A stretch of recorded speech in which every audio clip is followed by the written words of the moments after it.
Hi, and welcome back to the Chillin the Party podcast. I'm your host, Clarkson Rec, and today we're back with another gaming episode. And you know what? We haven't talked about anime on this channel in a while, just because I feel like we've been overloaded with gaming news. So I feel like we've neglected anime for long enough. So not only are we going to be talking about gaming, but we're also going to be talking about some anime, especially some that I think are flying under the radar. So stay back for block 2, 3. It's going to be a really good anime discussion. With that being said, on the docket today, we got gaming news, Switch is exploding, Borderlands 4 bundles not including the actual game, and a couple other things that may have flew under your radar, because after all of the showcases, it seems like it's a light gaming news week, but there's still something to scrape up from the bottom. You guys know how we always start these. Everybody introduce yourself, tell the world what you guys have been playing. I feel like I'm going to hear the same thing over and over and over again, but I'm going to ask anyway. Towns, what have you been playing? Lately, Helldivers and Call of Duty. Wow, he's the outlier. He is, yeah. I think, you know what? I'm glad that you have a different answer. I really am. Tiff, what's up, man? What have you been playing, Miss NYC girl? Edition 33, of course. Of course. Stupid. I went back to Grounded to finish it because Grounded 2 is about to come out. Apex, of course. What else? Oh, hush. And I have not touched Call of Duty, which I'm proud to say I haven't touched it. I want to touch it so bad. It's a long time. I have not touched Call of Duty in like 2 weeks at least. So long, right? So, and you usually touch that thing quite frequently too. Stop it. Get some help. Oh, and I did the I played the Gears beta for the Gears Reloaded. So. When we get to gaming news, I want you specifically to start that conversation, because I have this weird feeling people aren't going to like what I have to say about it. Oh, God. Terry, welcome back. Lightning Brown, what have you been up to? I'm going to tell you what I've been doing. Expedition 33, period. I have been consumed by the story and its glory, and I just cannot get away from it. I try to play Warhammer because they got the Siege mode coming up next on the 26th of June. Yeah. And I just can't get away from the 33 to do it. I just cannot. And I found myself finding more and more on 33 that I didn't see the first time around. Like, did you know that? So just to clarify, just to let the people know, you did finish the game and now you're going back. Oh yeah, Game Plus 1000. Yeah, I'm back in there again for the second time. Yeah, and like in redoing it, I'm like, I don't remember that. What is this? Now, I do have a question. Why would you beat the game and then go back? Is there something that you didn't do the first time? No, I felt like that. Is there game. An optional boss that you just couldn't beat the first time? It's not that I couldn't beat it. I was told that you should just go beat the game and go back. And then that person went and beat it anyway without going back the second time. So they sold me false. Oh, are you talking about me? I wouldn't say who is. But that person was like, yeah, most people just restarted and go back. Oh, so you're going to throw me under the bus just because you couldn't do something? I had never said this person's name. So if you want to take the shoe that fits tightly on your foot, it's not my problem. All I'm saying is... You know what fits tightly? That achievement in my vault. The one that you don't have. That's all right. I got time. I'm going to go get it. It's okay, Terry. You can say his name just because you didn't beat him. Simon. I don't want to... It's okay. It's a skill issue. Anyway, that's cool. I couldn't beat the Shadow Blade. All right, it was too many blades coming at me at once. So what are you supposed to do? That had to be one of the most infuriating optional bosses I've ever fucking seen. It is truly like infuriating. It's not necessary. It feels unnecessary to be that good. It's not necessary. It's not necessary. You don't have to do it, but. I do now. I refuse to finish the game without doing it. I was just... It's okay, I still like the game, and I'm still going back for a second helping. It's okay, maybe you'll get him the second time around. with all of your technically, extra it'd be levels. my first time. It would be my first time around, technically. No, the first time around, you got sent back to the lobby. That's what happened. He hit you with that 15-hit combo where the sword echoes keep coming back and forth. Well, like, what And he how are you sent you back supposed to to the do that? lobby. I knew shit wasn't right when the lady started whispering in his ear. That's when I knew it wasn't meant for me. That was a God. Yeah. We can't talk about it because it's we can't talk about like the story implications because it's spoilers and it's so far into the game it's not even fair. Yeah. But all like, I'm saying is, wow. Right? Yeah, they didn't have to put that in there, but the fact that they did, fucking chef's kiss, beautiful. Yeah. Anyways, Fuck them. Chance, what's up, man? Hey, how you doing? What have you been playing, dude? So I've just kind of been running through that Game Pass since I downloaded it. So I played South of Midnight all the way through. That game was fun. Oh, Five. Played. There's another one called like Symphonia. It's like a puzzle game, or not? Yeah, that's a music like a one. Platform. Yeah. Yeah. Play like a violin and shit. That one frustrated the shit out of me. I've taken a break from that one. It's very like, it's a cool, beautiful little game, but it's very like frame perfect with like how you have to make your jumps and shit. And if you're even a little off, you fucking die, and then you start over again. Oh, Yeah. And then Expedition 33. Just downloaded that last night and started playing it. so beautiful. Yeah, It's okay. starting to see the appeal of it. It's pretty good. Just, I'm not gonna tell you, I'm not gonna spoil it for you, but just once you get past Act 1, just know that we are all here for you. Just you have friends if you need the emotional If you need someone support. to talk to. I appreciate it. Cause I played it way before everybody else did. Cause this was on my radar from like the time they showed it at the Xbox showcase. So like I was like, as soon as this drops, I'm playing it. I'm there day one. I'm dropping everything to play it. And I got through Act 1 way earlier than everybody else did. And it hit me so hard in the chest. And I just couldn't talk about it because like nobody else had played it. I know that feeling too. Oh man.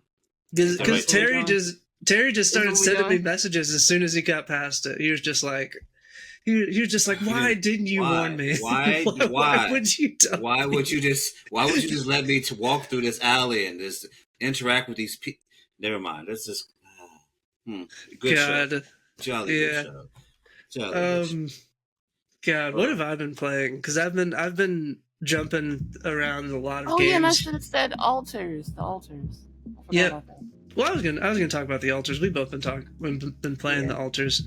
Yeah, I've been jumping around the Game Pass a lot. Well, the Game Pass and my backlog, because my backlog is crazy. I put down everything to play Expedition 33. So I haven't finished Doom. I haven't finished Avowed. I haven't finished Assassin's Creed Shadows. I bought Pirate Yakuza, and I didn't play it until last night. And that game came out in like January. So my backlog is insane, but then I just decided to add to it by picking up The Altars. The Altars is a really good game. If you haven't heard of it, you probably have, because the review scores for that one have been going crazy. That's going to be one of the top games of the year. But it's kind of like this survival base builder, like adventure. You're like pretty much not even a scientist. You're just a guy who was on a ship that crashed. Like you were just one of like the regular like mechanics, but you weren't even like a specialist in any Henchman way. in the background. Like You you were a like henchman. I'm pretty sure you were there to like cook food and mop floors. And and pretty much he gets stranded and he's the only one that's alive and he has to find a way to survive on this planet and move his base from place to place to avoid the sun rising on the planet, which like completely cooks the surface of the planet. The beginning part of the game does not explain how stressful the experience is going to get. I'm in Act 2. I don't know if I'm going to go any further. Like it gives me headaches, like the time management and managing everything, because like you also have to manage like the different like versions of him because you create more of them. It's legitimately stressful. and like the time mechanic doesn't help because seconds are minutes in the day, and you only get so much time in the day. It is really like it has a lot more strategy than I think the trailers and stuff give it credit for. Like the base building is important. There's a social sim aspect. There's a survival aspect, and then the time management of it just doesn't make any of these things better. And so you said survival, right? So I just can't get down with the survival, bro. I'm not a survivalist. I'm gonna die. I'm not really a survival game either, but like most survival games don't have time associated with it. That time mechanic, it fucks with you. Like and then like every day it'll tell you like the sun is far away, the sun is far away, and then all of a sudden the day gets shorter and it's like the sun is getting closer, and then it's like, oh fuck. I thought I had more time, and then so like you have to pick up your shit and move before you get cooked. Yes, that's pretty much the game. The game-to-game premise is find a way to move across the planet while finding a way while you're on the planet to get off the planet and wait for the researchers to send you a ship to get off the planet. But then there's like the people that sent you there to find this like rare resource called rupidium, which you use to make your altars, and they'll ask you for shit. They'll be like, hey, you should maybe not expand your base for shit that you need, but like the company wants you to make another storage unit for the rupidium, and then all of your altars are like, fuck that, don't do that, we need a place. Like some of your altars are irresponsible as fuck. They want like a fucking place to hang out and play beer pong. Yep. One was like, we don't have a medical bay and the surface of this planet is like radioactive as fuck, what are you doing? And they're all like, they all want different shit, and it's just it is an exercise of fun. Just I don't know if I'm gonna finish it, and like I'm not saying that because it's not good. I'm just saying it just because the amount of stress it puts on me. I don't think I got it. You can't do it like that. Find somebody else. It's a great experience. Like if my regular life wasn't stressful enough, like this would do it. Like sometimes stress is healthy, stress is good, but like I have too much of it already, so I gotta put this one down. Yeah, put that one to bed, brother. No way. Yeah, but I've been playing a lot of that after I beat Expedition 33, and then I've also been dabbling in Rematch, which is the Blue Lock simulator, if you know what I mean, the soccer game. Yep. Rematch is really fun, really good. It's something I can like pick up and put down. Hopefully in the future I want to do like a Blue Lock style tournament with everybody, maybe some 3-on-3 matches, round robin. 3-on-3 matches, that's crazy. Because like the mechanics of the game are really fun. It was fun as hell when we were playing together. It was really fun. Once we got it down packed, it's like, oh, this is the button you press. Okay. Yeah. No, those first couple games were terrible. Tiff is the worst goalie on the planet. Just really bad. I don't think she knew this. Listen, I mean, it was a learning curve. Learning. Follow the bar, Tiff. That was a hey, learning. But once I figured it out, we were doing the damn thing. Learning curve is not even the right word. It was a learning 90-degree angle. Like it was a fucking sharp fucking learning right turn. Because like they don't call me Crash Out Clark for no reason. I was ready to scream it. He was ready to give it his all. But he forgot to mention like he played like way longer than we did when we joined. I played 3 hours that morning with exactly. And me and Cheza were on one. Like we were good. And all I did was play the prologue and then jump in. Like, yeah, I know kind of some of the stuff. I not ask you if you wanted to practice? Did I not? Hey, look. I did hear practice several times. Did you guys want to practice? Did I not?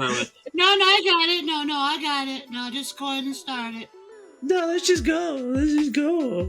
It'll be fine. Like, I'm good at games. I'm pretty sure you said something along those lines. Yeah, those were exactly what she said. Not true. Yeah. But, yeah, I've been hopping around to a lot of games. I'm trying to find another game that can stick. You know what I mean? Like Expedition 33 really like once you play a really good game, I'm pretty sure all of you can attest to this. There's a point after when you have to look at the rest of your games like, all right, who's gonna step the fuck up? Like, Who's next? Who's next? like after you finish, after you finish Baldur's Gate, because I'm pretty sure we all played Baldur's Gate. I'm pretty sure you looked at all your other RPGs and shit, and you were just like, you're not them. Yeah. So hopefully I can bring my expectations down to earth and find another game to play. I did try to do the metaphor Respirado. What's it called? Refantasio. Oh my Hey. Respirator. I want to hear what you think about it, just because I'm a big Atlas Games fan, so I have a really like crazy bias towards those games. I liked the way it looked. I liked the way it felt. I just didn't like after going from 33 to that, I didn't like the fighting mechanics. I had to reset. It feels my slower brain. because it's a true Yeah. turn base. I was like, I don't got time for this. I need to shoot my shit right now. And but other than that, I did like it. The story was good. And then him pull his shit out and transform, and I was like, oh, okay. That's every Persona game ever, and all the Atlas games have that same mechanic of like I think in Persona 3 they have, I think it's called an igniter, and literally I don't know how that game got approved because it's teenagers putting what looks like a Oh my. I'm gonna put it. I'm gonna find an image of like the art from 3, but that's what it looks like every time they use their persona. Huh. Yeah, he ripped And, his like- shit out and transformed. I'm like, what the fuck is going on? Yeah, I don't want to even like do the hand gesture because I'm pretty sure it's gonna do something in like the YouTube things. So I'm Yeah, just gonna yeah, put the yeah. art. I'm gonna put the art there. Do the art. And like I think in Persona 5, you just reach into your chest and like pull your heart out. So like, yeah. Damn. Or, no. I think you take the mask off. You like rip a mask off your face. I think that was 5. So like, Yeah, that's the one I played. yeah. Yeah, They all have something like that. That's kind of like their thing. Ripping shit off and pulling it out. Got it. Yeah. That's an Atlas like stamp of approval right there, dude. Like, you ain't doing it unless you're pulling it out and ripping it off. Anyways, since No, I'm saying- we're talking about ripoffs, let's get in. Let's just dive into the deep end. Borderlands 4.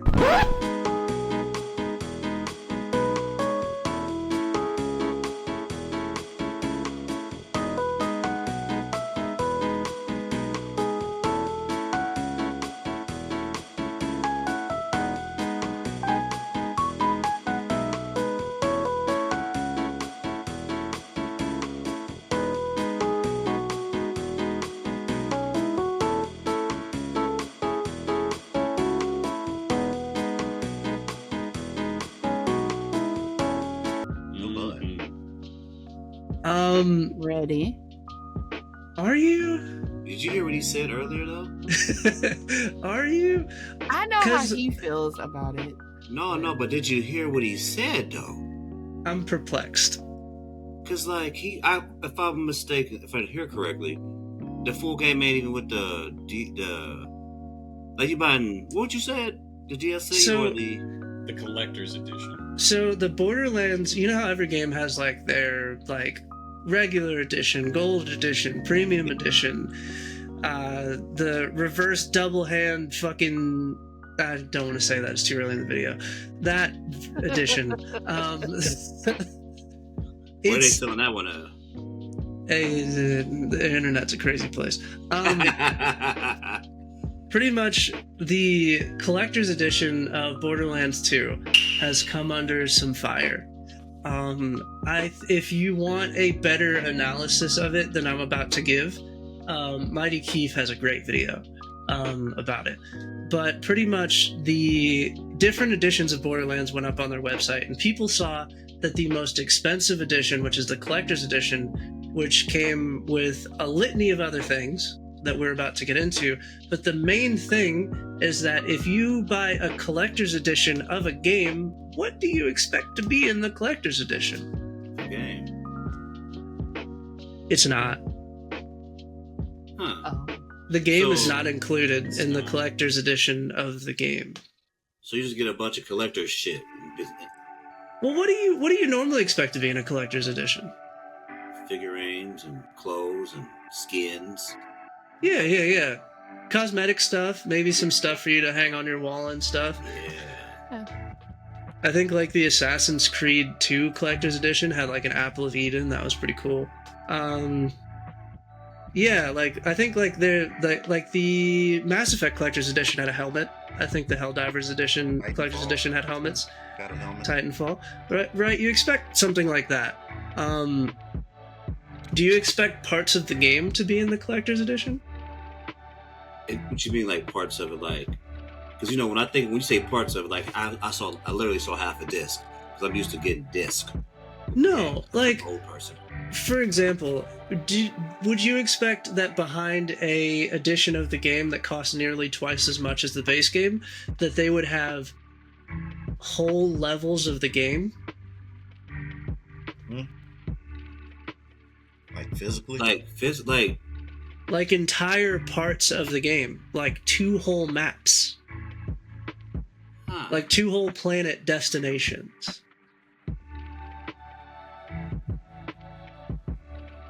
That's what. Okay. You would think that that'd be part of the base game, but if you buy the base game, that's not included.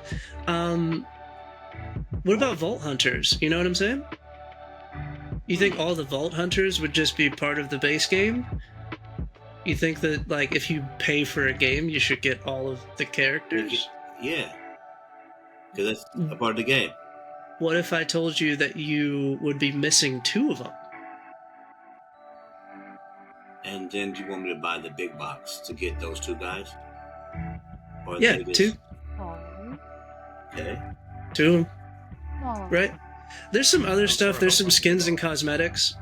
I'm not going to harp on like skins and cosmetics because I'm not a very big skins and cosmetics person, especially if you have to pay for them. I like to earn my skins and cosmetics, but I'm not against people buying them if that's what they want. So them putting skins and cosmetics and different types of like the vehicles in the game behind the super deluxe collectors bullshit, I don't really care about that because that's not really what I play the game for in the first place. That's fine. If you have the expendable income, by all means spend it. But putting 2 whole levels of the game that you've already built behind a paywall that's almost twice as much as the original game is absolutely ridiculous, and I don't think anyone should support it. I think putting 2 whole characters that were already built in the game before the game released behind a paywall is also ridiculous. And I think that they should be included in the game and I shouldn't have to pay extra for them. Now, this is not new for Borderlands, because I believe Borderlands 2 and 3 in the later DLCs, those DLCs did come with extra characters, but those were DLCs and they didn't ship with the original game. So before anybody gets in the comments like, well, the other Borderlands games, they had optional characters. Well, yeah, those came later. They already built it. Like, it's already there. They made it. And then they made the executive decision that thus this stuff is cool enough, because that's what I'm assuming, right? You put the really cool stuff behind the paywall. It's disgusting. You gotta buy like a separate key for it. I don't know. It's a weird fucking practice because Remnant 2 did something similar to that, but it was different in the way of like if you pre-ordered the game, you got the gunslinger class like immediately. But then if you didn't pre-order the game, you could just talk to one of the characters in the hub world, and when you expend his dialogue, then you unlock the gunslinger class. You could still get it even if you didn't. That's fine because you still can get it without coming out of pocket, which is this is some like fucking like we made it. It's in the code of the game. It's right there. But you got to buy this key, this secret key, because you're a vault hunter and you need keys. Buy this key so you can play these characters that we made. And they just got out of hot water about the whole Randy Pitchford saying that if you're not a real fan of the game, if you don't want to pay $80 for it, right? Because he was on the internet yapping. Yeah. Again, which he has a bad habit of doing because he has the worst case of foot and mouth I've ever seen. and he got caught yapping. And he said, and I quote, well, I don't want to quote it just because it's a long quote. So I'll just give you the shortened version. He said, if you are a fan of the game, I'll put the quote on the screen. It'll be on the screen. If you are a fan of the game, if you're a real fan of the game, you will be willing to pay $80 and you will figure out a way to give us money for this game. And you will figure it out. And he told a whole story about back in his day when he was a broke college student. He worked extra hours at the fucking Piggly Wiggly or whatever the fuck, and he was able to buy some bullshit ass game from bullshit ass GameStop and blah blah blah blah blah. Fuck you. I cannot. For you to be that tone deaf that you can't stick your head out of the window and see what the fuck is going on in the country that you live in is ridiculous. Yeah. That is wow. When you get to a certain spot, you just, sometimes you guys just say what you want to say. You just think you got it like that. But no, you don't. Yeah. I think I should just not buy it. I should just don't buy it. And you know what? You know what's really sad about this whole situation? They put out a new trailer for Borderlands 4. They put out a whole 20-minute video of one of the bosses from one of the vaults. They put out, I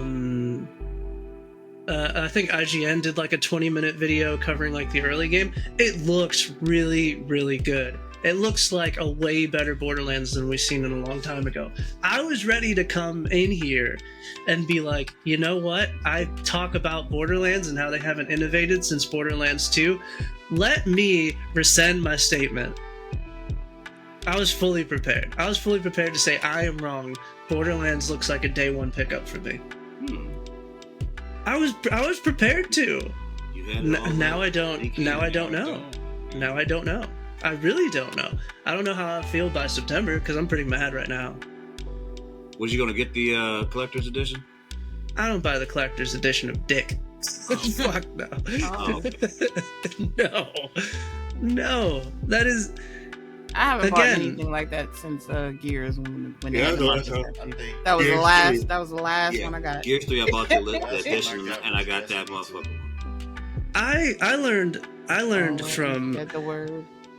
I learned from God, what was that game that got all the fucking documentaries about it? We were just talking about it last time. The one with the mechs. Anthem. I learned from Anthem. Oh yeah. That if you go too crazy with the pre-orders, right? And then you order the fucking super special edition because you get the extra skins. Because that one you also got to play the game a week early. Yeah. Huge mistake. Yeah. I learned my lesson from that. I don't do that. In like 3 months, dude.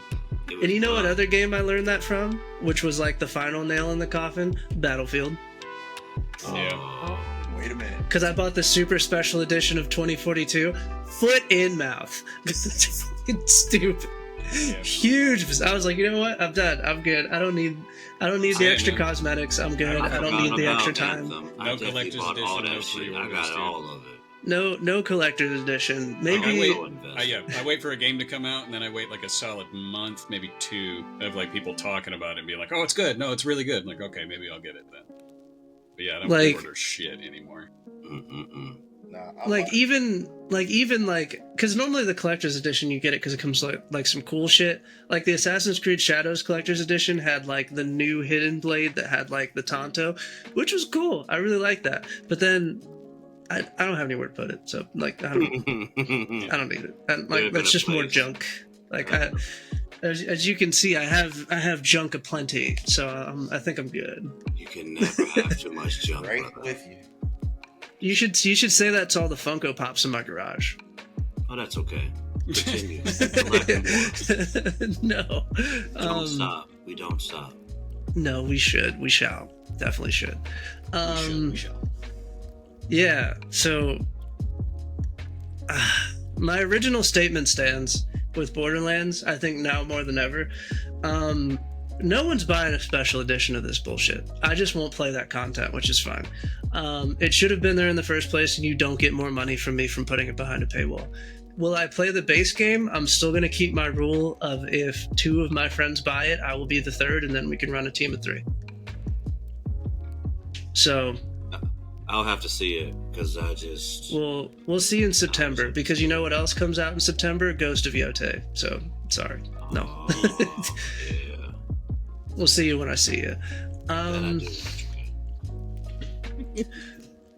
God, do we just want to get all the bad news out of the way first? I think we should. I think we should keep this path. I think this train is rolling pretty smooth.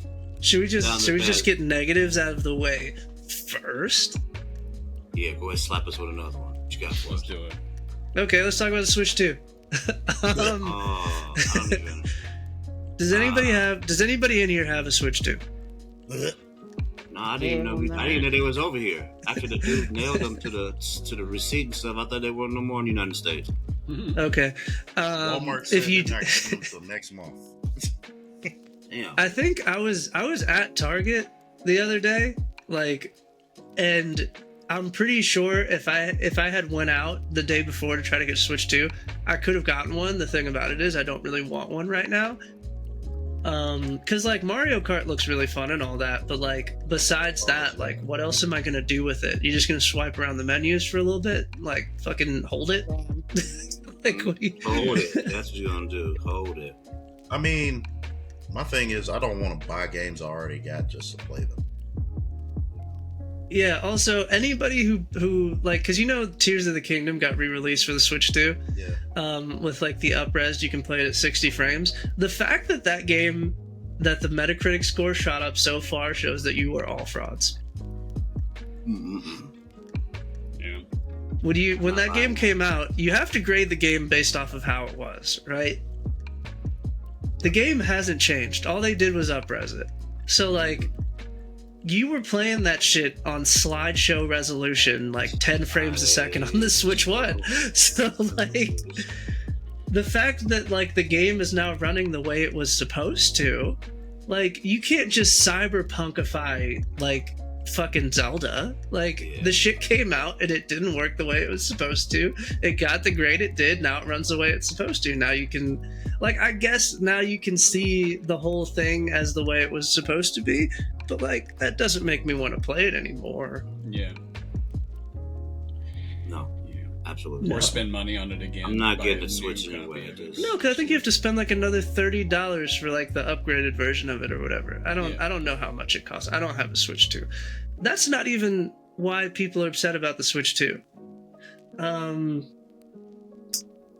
So the Switch 2, would you believe me if I told you that the first generation of a brand new console isn't working very well?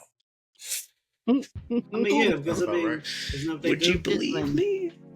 It's almost like we've seen this before with PS4's overheating, Xbox 360's getting the red ring of death. Don't talk about red ring of death. The fans in the PS3. I think the fans in the PS3 were an issue because those things were just dying back when it first came out. Yeah, so the first generation of consoles is normally that's when you get all of your production issues. So, what production issues does the Switch 2 have? The fastest selling console ever, by the way. Right? Because the Switch 2 is one of the fastest selling consoles week 1. I think 3.5 million. 5 million, yep. 5 million, I'm sorry. Last number I saw was 3.5. Yeah, 3.5. Yeah, 3.5 million in the first week is crazy for something that they said they didn't have a lot of stock of. It's almost like that wasn't completely accurate. But I digress. Stick drift. Dock's not working. Dock's overheating. Catching on fire, damn near. Smoking. Batteries malfunctioning. You name it. People's Switches getting bricked. The Switch 2 also has this really cool function where if the stick rumble has been on for too long, it'll just turn it off. Huh. Oh.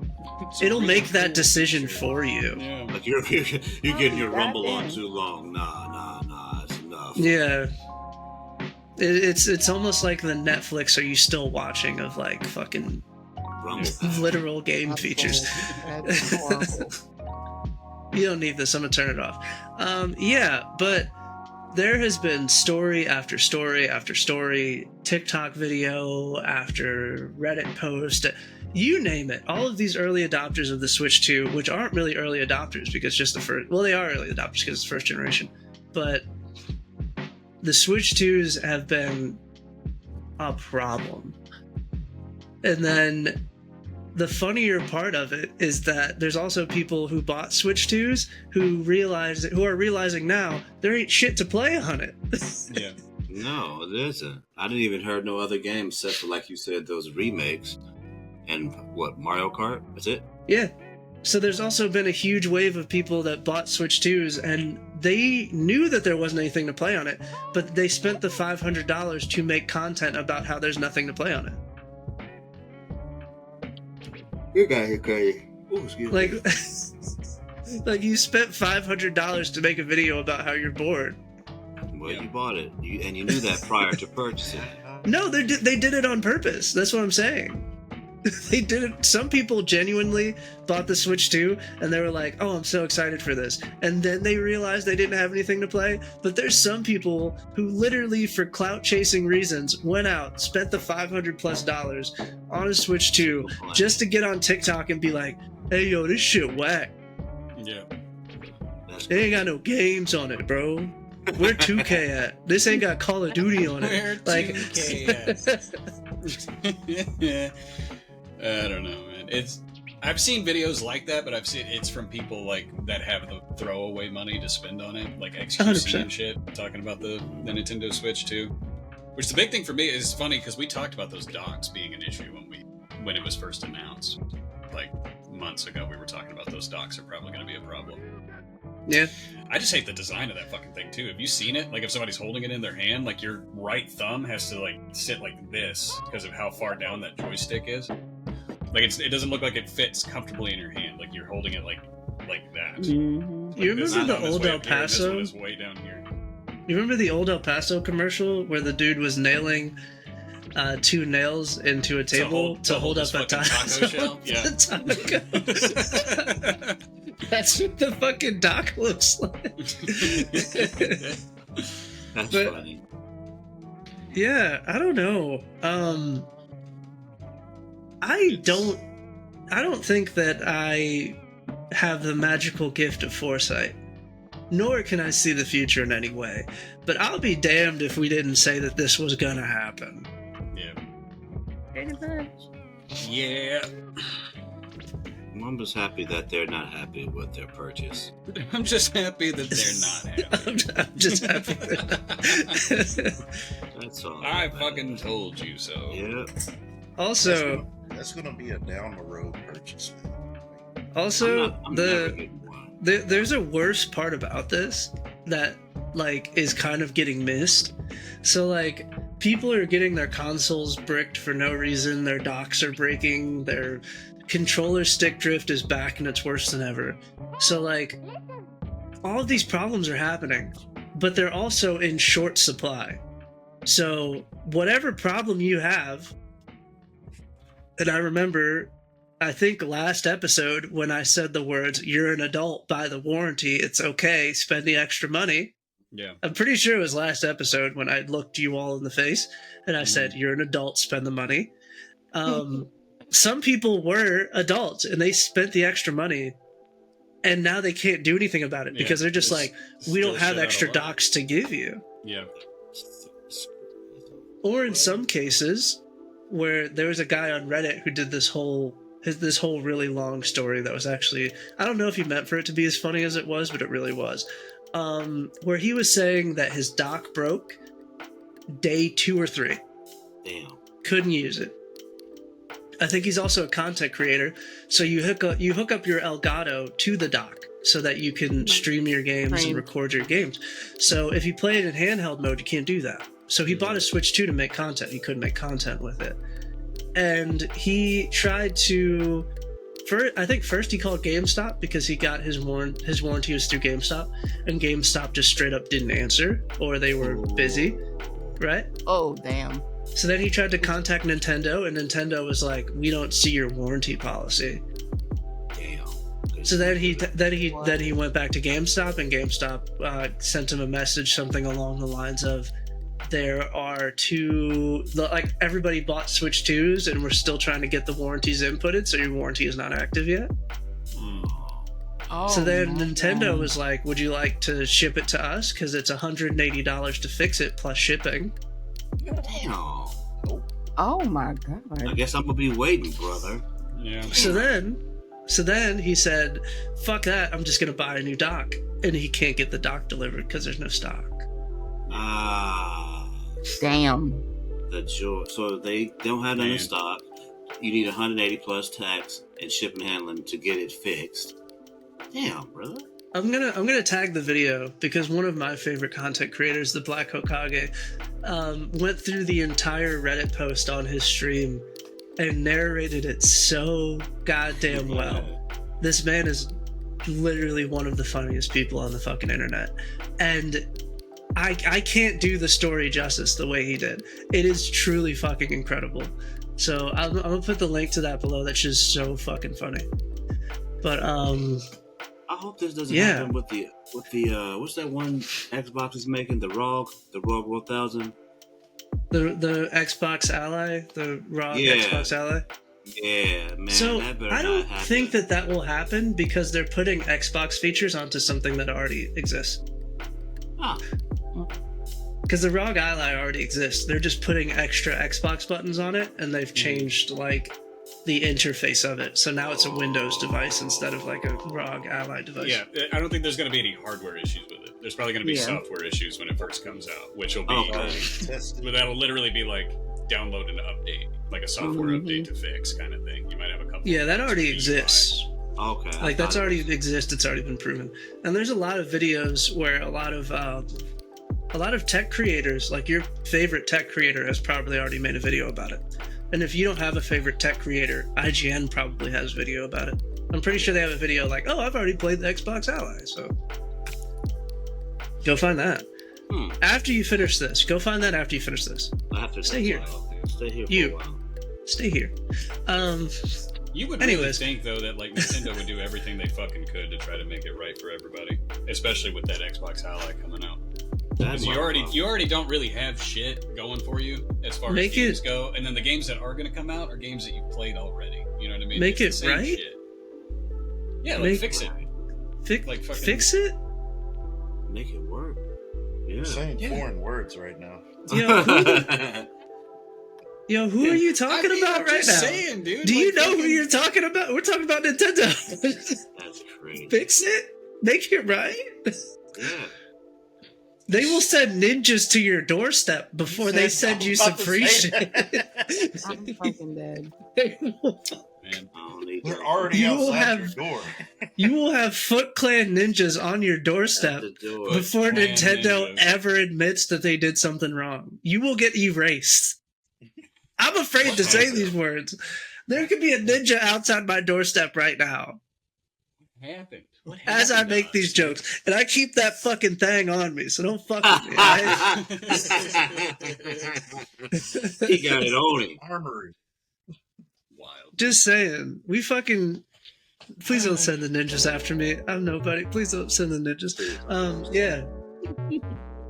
I'll buy a Switch 2 eventually. Don't do that. It's okay. It's so fun. Anyway, moving on.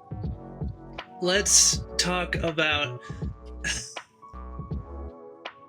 Let's play some Inside Baseball. How many of you read the podcast notes? I read him. About I what? did. How many of you watched the links in the podcast notes? Now you're doing too much. I didn't watch them all.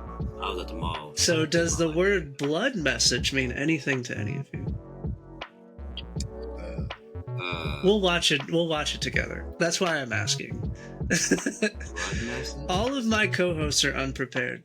So many of you may also be unprepared. If you've never heard of this new game that's releasing out of China by the same company who made Wukong, We're gonna watch this trailer together, and you guys can all get caught up along with my unprepared cast. Come on, go. Wow. I don't want to say nothing rude, but I love Asian coins. Spark Oh nuts. Lord. 大唐还在的时候，丝路上的灯火从西域一直亮到长安，能点亮天上的星河。 You sound thirsty. 大唐离我们太远了，神佛还会庇佑河西吗？我是认真决定的，我还是想再试一次。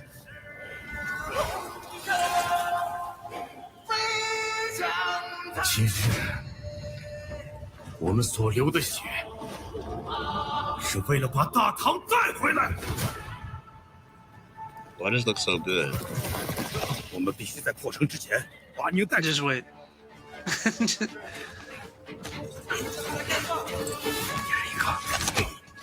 Oh. Nope. Wait, are you and your homie doing this together?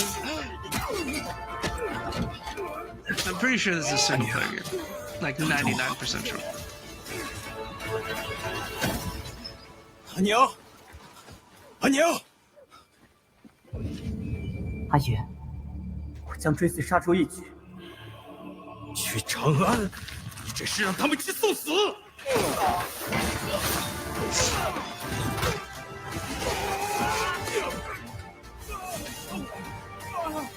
When a daddy is upset, bro, they be killing people, bro.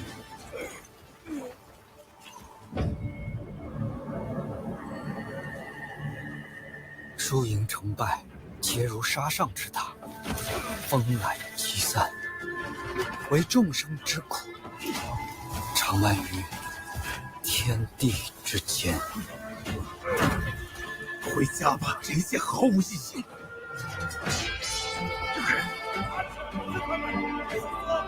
天命所归，我才是大唐。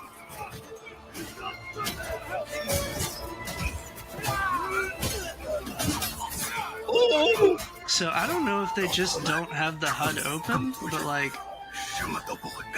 I'm getting. What the fuck was that game from Xbox? I'm thinking Army of Two and Assassin's Creed. 你走不出这片沙漠。 Nah, I got a deeper cut.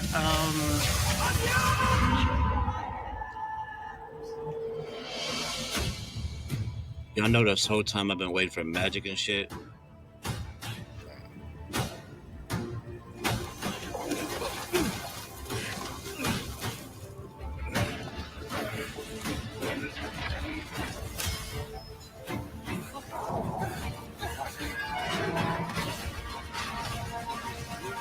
I'm getting Hellblade from the combat. Mm, That really like cinematic, yeah. like kind of like swing and dodge mechanic type of combat. Like I don't like. Like I'm getting Hellblade and Uncharted. Okay.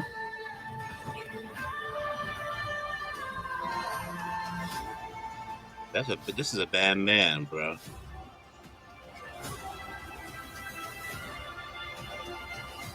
So this is heavily grounded in like reality. I like it. Seems like it. No gods, no dragons, no fire. Just a dad trying to get his son out of some shit. 是对现实，每个人都做好了有去无回的打算。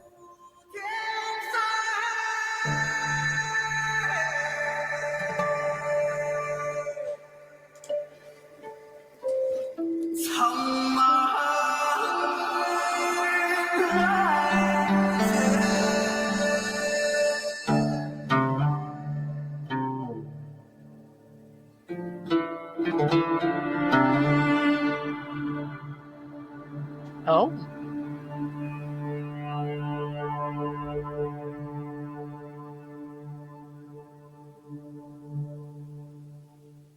Okay.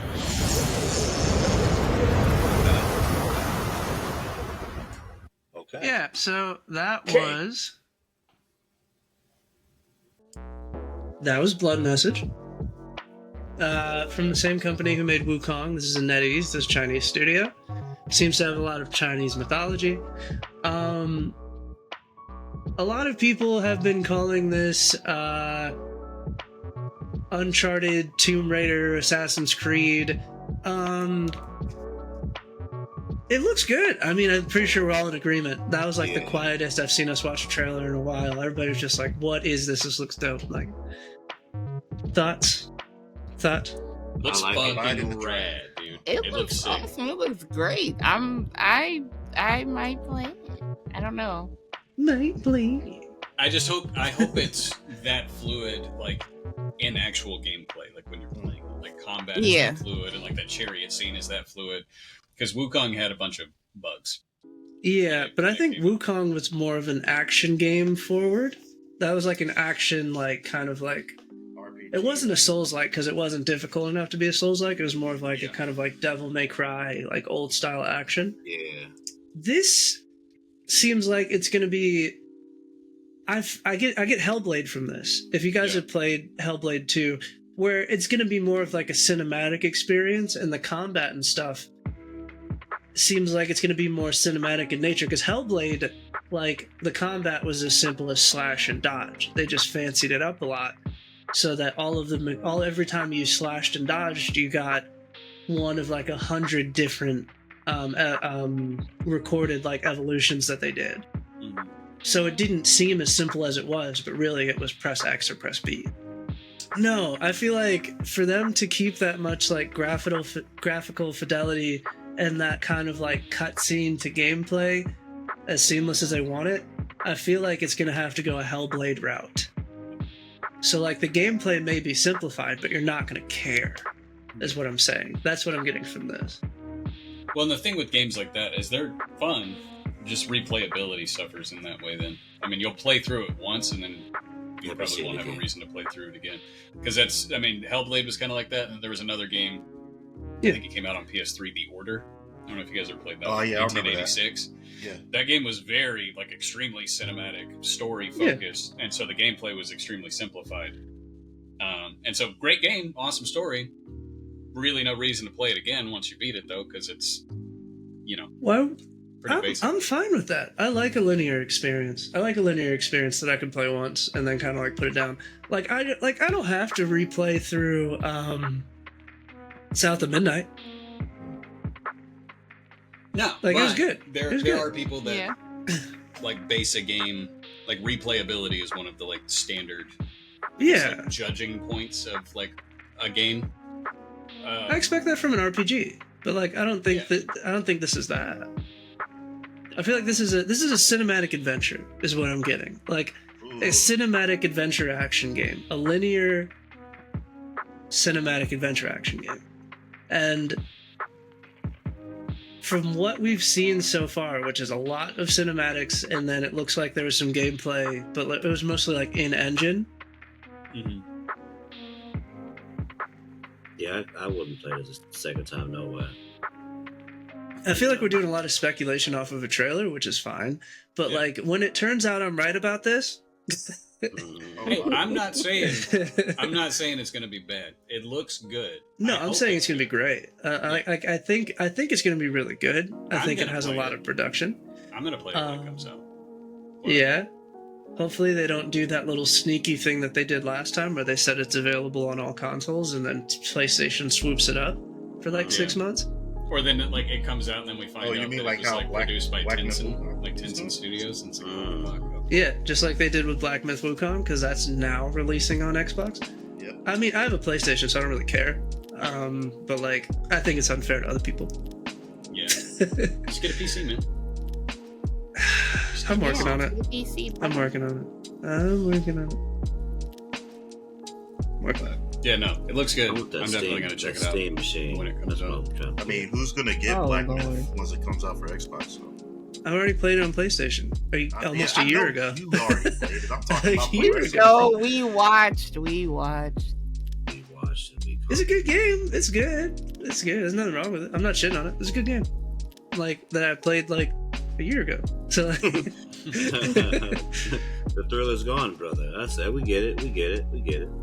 like, if I didn't play it a year ago, would I be as excited for it? There's a lot of other games that are out right now, so I don't know if I would be. You wouldn't.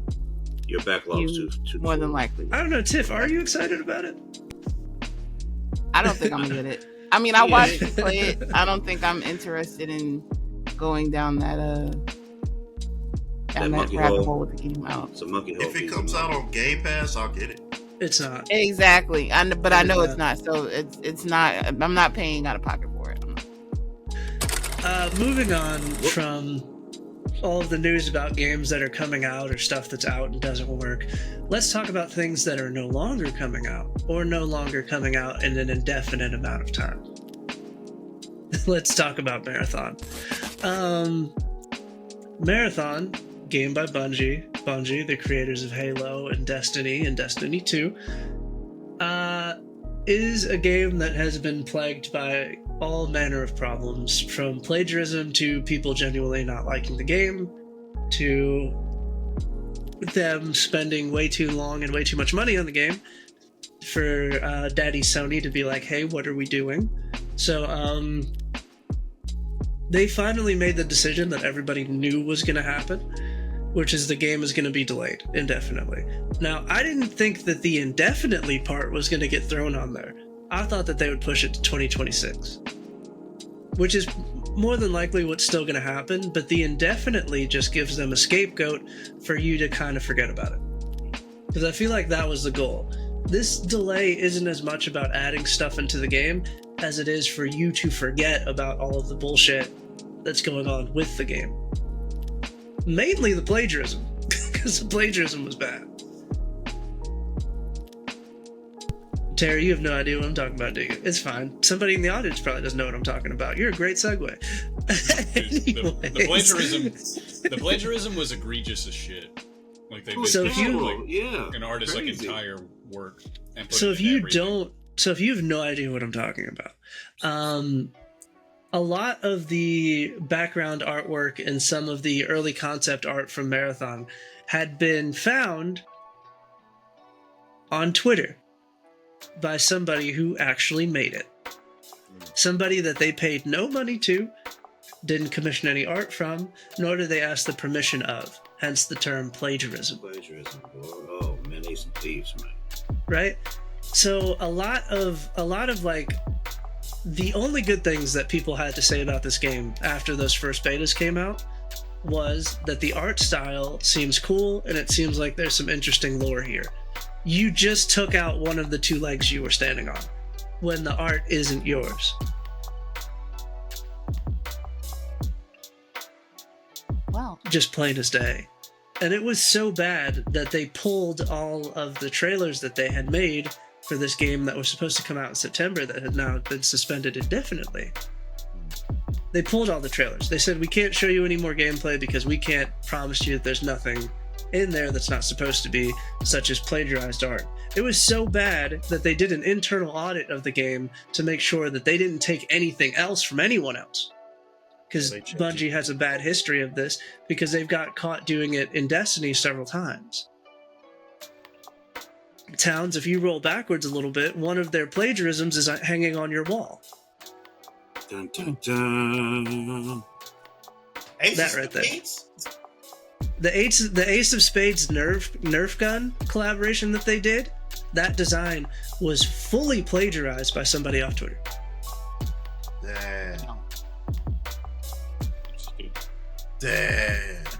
Yeah, they didn't come up with that design. They stole it. And they got caught. Damn. How you think you gonna steal something and you said, man, that's crazy. Not in this day and age. Yeah, man. I guess you A lot of eyeballs out there. Yeah. It doesn't take much. All it takes is for somebody to go, hey, that looks familiar. It's almost like that's something that took me several hours, days, or months to make. Several months and hours. Like, if I make some shit, I'm pretty sure I'd recognize it. Immediately. So, yeah. That's the thing too, is they didn't like change it at all. Like it's the picture and say like the original was done in red, they made it like yellow. But it's the same. They didn't change anything some of the colors are still the same. Yeah, like, and in some like cases it's they one didn't for change one. shit. And it's not It's like just wild these. as fuck, because it's like you said, it's like how did you expect the guy never to find out that you took it? Like him just never fucking see this, or what was the idea here? Or was that like a decision that somebody in the art department made? Like, look, I lied on my resume. I just fucking sweep floors. Somebody asked if I worked in the art department, and I said yes. So I just found some pictures online that I thought were cool, and I put them in the game, and I hope nobody would notice. I mean, you remember when Bungie was just kind of like having open employment calls and stuff like that? Yeah, that's probably what happened. Yeah. Well, so their excuse, because they did the most awkward live stream I've ever seen, where they were supposed to show gameplay about stuff that they changed from the beta, and it was literally just the creative director and then the head of the game sitting next to each other, and then the creative director sat there the entire time with this dead in the eyes look on his fucking face. I'm going to put a screenshot of it because it's fucking hilarious, where he just has to keep explaining because they're answering Q&A questions when they're supposed to be showing more gameplay, which they can't show because the art department fucked it away. So he's just sitting there and they're trying to sift through all of the questions, but they can't avoid the same question that keeps coming up. How did you fucking miss this? / whose fault is this? And he just kept saying, a former employee that was here during the groundwork of this game put this in the concept art, and then we all loved it and we ran with it. So that, and they were lighting this man up, and he was reading the chat because you could see it on his face. It was really, really bad. And they did this. I think the chat kept spamming "plagiarism will make me God" because I think that was one of the taglines for the game. It was like it was something like exploration or some shit will make me God or some shit like that. It was on one of the posters. So they just kept spamming "plagiarism will make me God," and like that Q&A went on for like an hour. This man was on a humiliation tour for an hour. It was bad. That's almost like one of those apology video concepts, I think. Like, fucking whoever that guy's boss is like, look, you're going to go out there and you're going to get torched for an hour and a half. We're going to let them burn you, and hopefully they're satisfied. Fucking rake you through the fucking coals, and hopefully that's good enough. So you remember when people would mess up, and then they make them walk around the command and give training? Yeah. This is worse than that. I do remember that, yeah. You know why this was so, like, the framework for an apology video has already been made.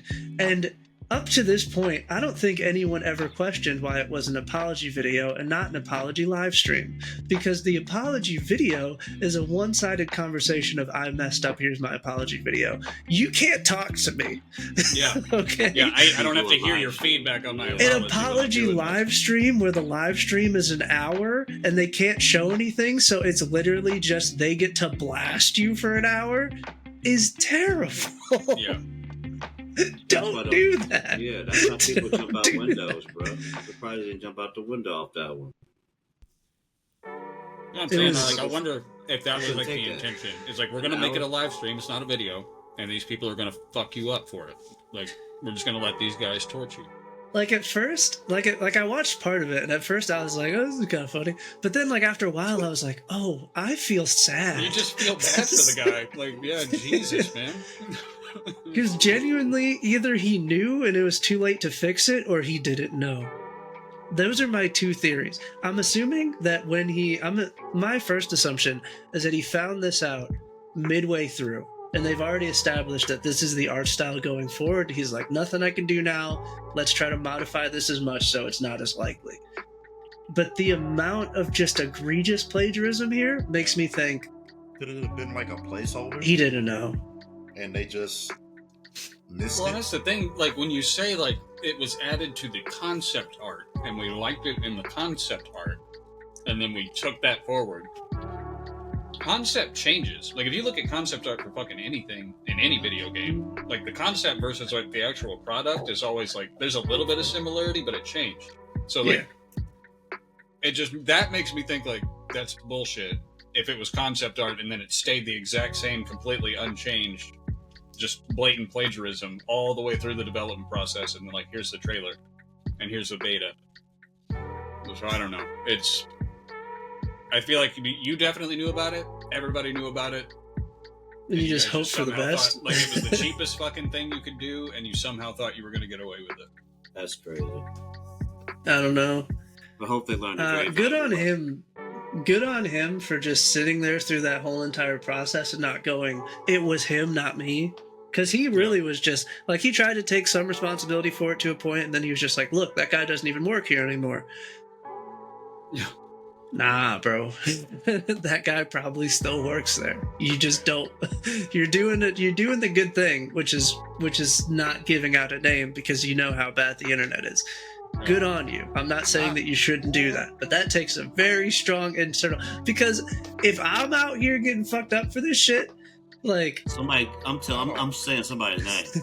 Hey, Clark, come in it here. was Steve. I'm snitching on everybody. Internet. This is Steve. This is Steve from the art department. This is his phone number. Go after this guy. You know, make sure this motherfucker never works again. Like that. Like, you know, this is where his mom stays at. Like, I don't know. Yeah, like, he's really trying to get this man taken care of. Jeez. I don't know. You don't get to put me on blast for an hour in a live stream. You don't. In 15 minutes, an hour and 15 minutes.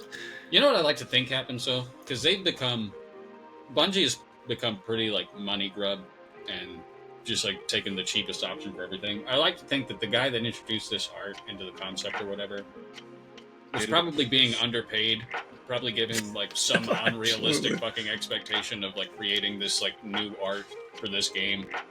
Here's $20 to do it, or whatever the fuck. So he's like, you know what I'm gonna do? I'm gonna fucking sow this seed. I'm gonna take this offline. I'm gonna put it into the game. I'm just gonna plant a fucking time bomb into this fucking game. And then as soon as they announce it, it'll never fucking see the light of day again. It's done. That would be the most evil shit I've ever heard. I like to think that that's what happened. I don't want to think that a person... Do you know, number-wise, how much Sony bought Bungie for? I don't remember. It was a lot. Do you know? I know it was a ridiculous amount. Do you know how many games Bungie has successfully made? Like 2. 3 if you count a sequel. Oh. God damn. Yeah, Halo. Yeah, Halo. Yeah. And Let's just say series. My bad. How many? If we count series, they've made 2. They have 2 successful series. Now those are smash successes. But at the time that they were purchased, they had 1, which was Destiny 2. Yeah. Now I know how much they bought them for because I was flabbergasted by it.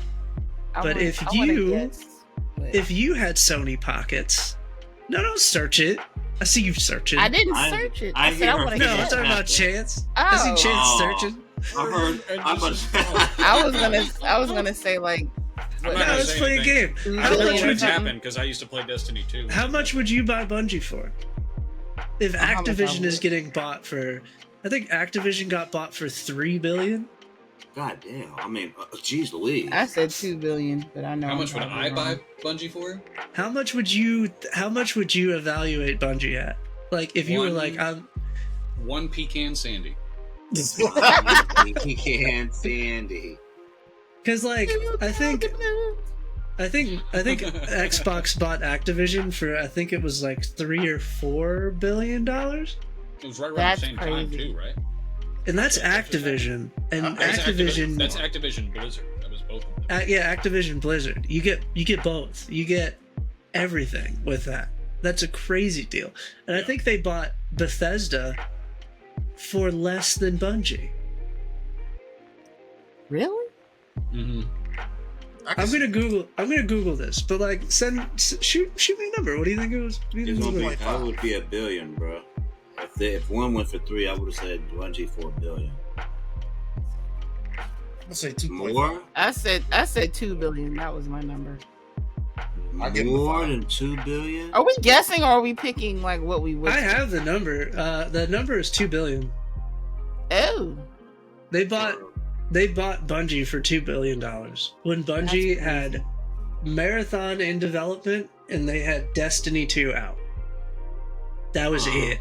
That was it. And Destiny, just to let you know, they bought Destiny before Lightfall, but I think it was like after one of the worst recepted DLCs ever. It was after Witch Queen. It was like right after Witch Queen in 2022. Okay, so I'm wrong. The number is $3.6 billion. That's how much they actually spent. Yeah, 3.6 billion. Mm-hmm. 1.2 billion for retention of current employees, Approximately and then 2.4 billion for Destiny 2. Yes. Yeah, so it was in 2022. That was right after the Witch Queen DLC came out, and then proceeded to drop the worst fucking DLC. Now, just to put that in perspective, Microsoft bought Bethesda for $7.5 billion. They shouldn't even be in the same... They shouldn't be in the billions comparatively. Yeah. And you only got 2 games. Just 2 games. 2! Their second game is going the way of Concord. That's crazy, G. Oh. Damn. May they rest in peace, man. Some people make good decisions, other people don't. What can you do? That's the thing, now, too. Is like, when you talk about, Activision... the success of Halo, like, nobody that worked on Halo still works at Bungie. No, they're all gone. So you can't even count that one. It's just Destiny and plagiarism, the video game. Now, Activision Blizzard, that's a whole different thing. Do you know how much the Lakers were sold for? Damn. Because the Lakers are actively being sold. Let's talk real numbers for a fuck. Crazy. The Lakers were sold for like $10 billion. Yeah. I think this week, or the deal's going down this week for the I forgot the name of the family, but they're selling the Lakers for $10 billion. The number that Microsoft bought Activision Blizzard for makes me sick. Comparatively, it's like an unconceivable amount of fucking money that they bought. You could buy 7. You could buy the Lakers. 7 Lakers. You could buy You could buy one of the biggest basketball teams, period. 7 times. $68.7 billion. $billion. That is such an inconceivable amount of fucking money, dude. You could buy like a planet for that amount of fucking money. Oh. It's just With a B. boy. You said 60. Where you get? Billion. I am in the wrong business. Hold on. How you? That's fucking 68.7 video game job. billion Wait. in 2023. Damn, Terry. And the Lakers are worth 10. Oh wait! Hold on. Announced intent to acquire that for $68.7 billion. The acquisition was completed October 13th, 2023, for a total cost of $75.4 billion. So it was even more. It was even more. It was even more. Oh, my bad. So you could buy 7. You could buy the Lakers 7 times, and then maybe buy like the Mavericks, Yeah, that is or like the Pistons. You could buy the Pistons. That is I'm just- an you- insane amount of money, man. That is an insane amount of money. An unconceivable amount. It legitimately, like, I can't even wrap my head around Shit that with. number. That's like 756 and then 9 zeros behind it. It is. That's a lot of. Oh man. base So brother. yeah, it really puts it in perspective when you think about microtransactions, because you're just like, damn. We need that back. Yeah, we need that back. Sell these jokers everything, all right? If it can be Terry, sold, you keep buying all them Call of Duty skins. They need it. I didn't know they rolled like that. I didn't know they was rolling like that. I'm pretty sure I read crazy. this story a while ago, but I was just like, damn, 68.7 billion.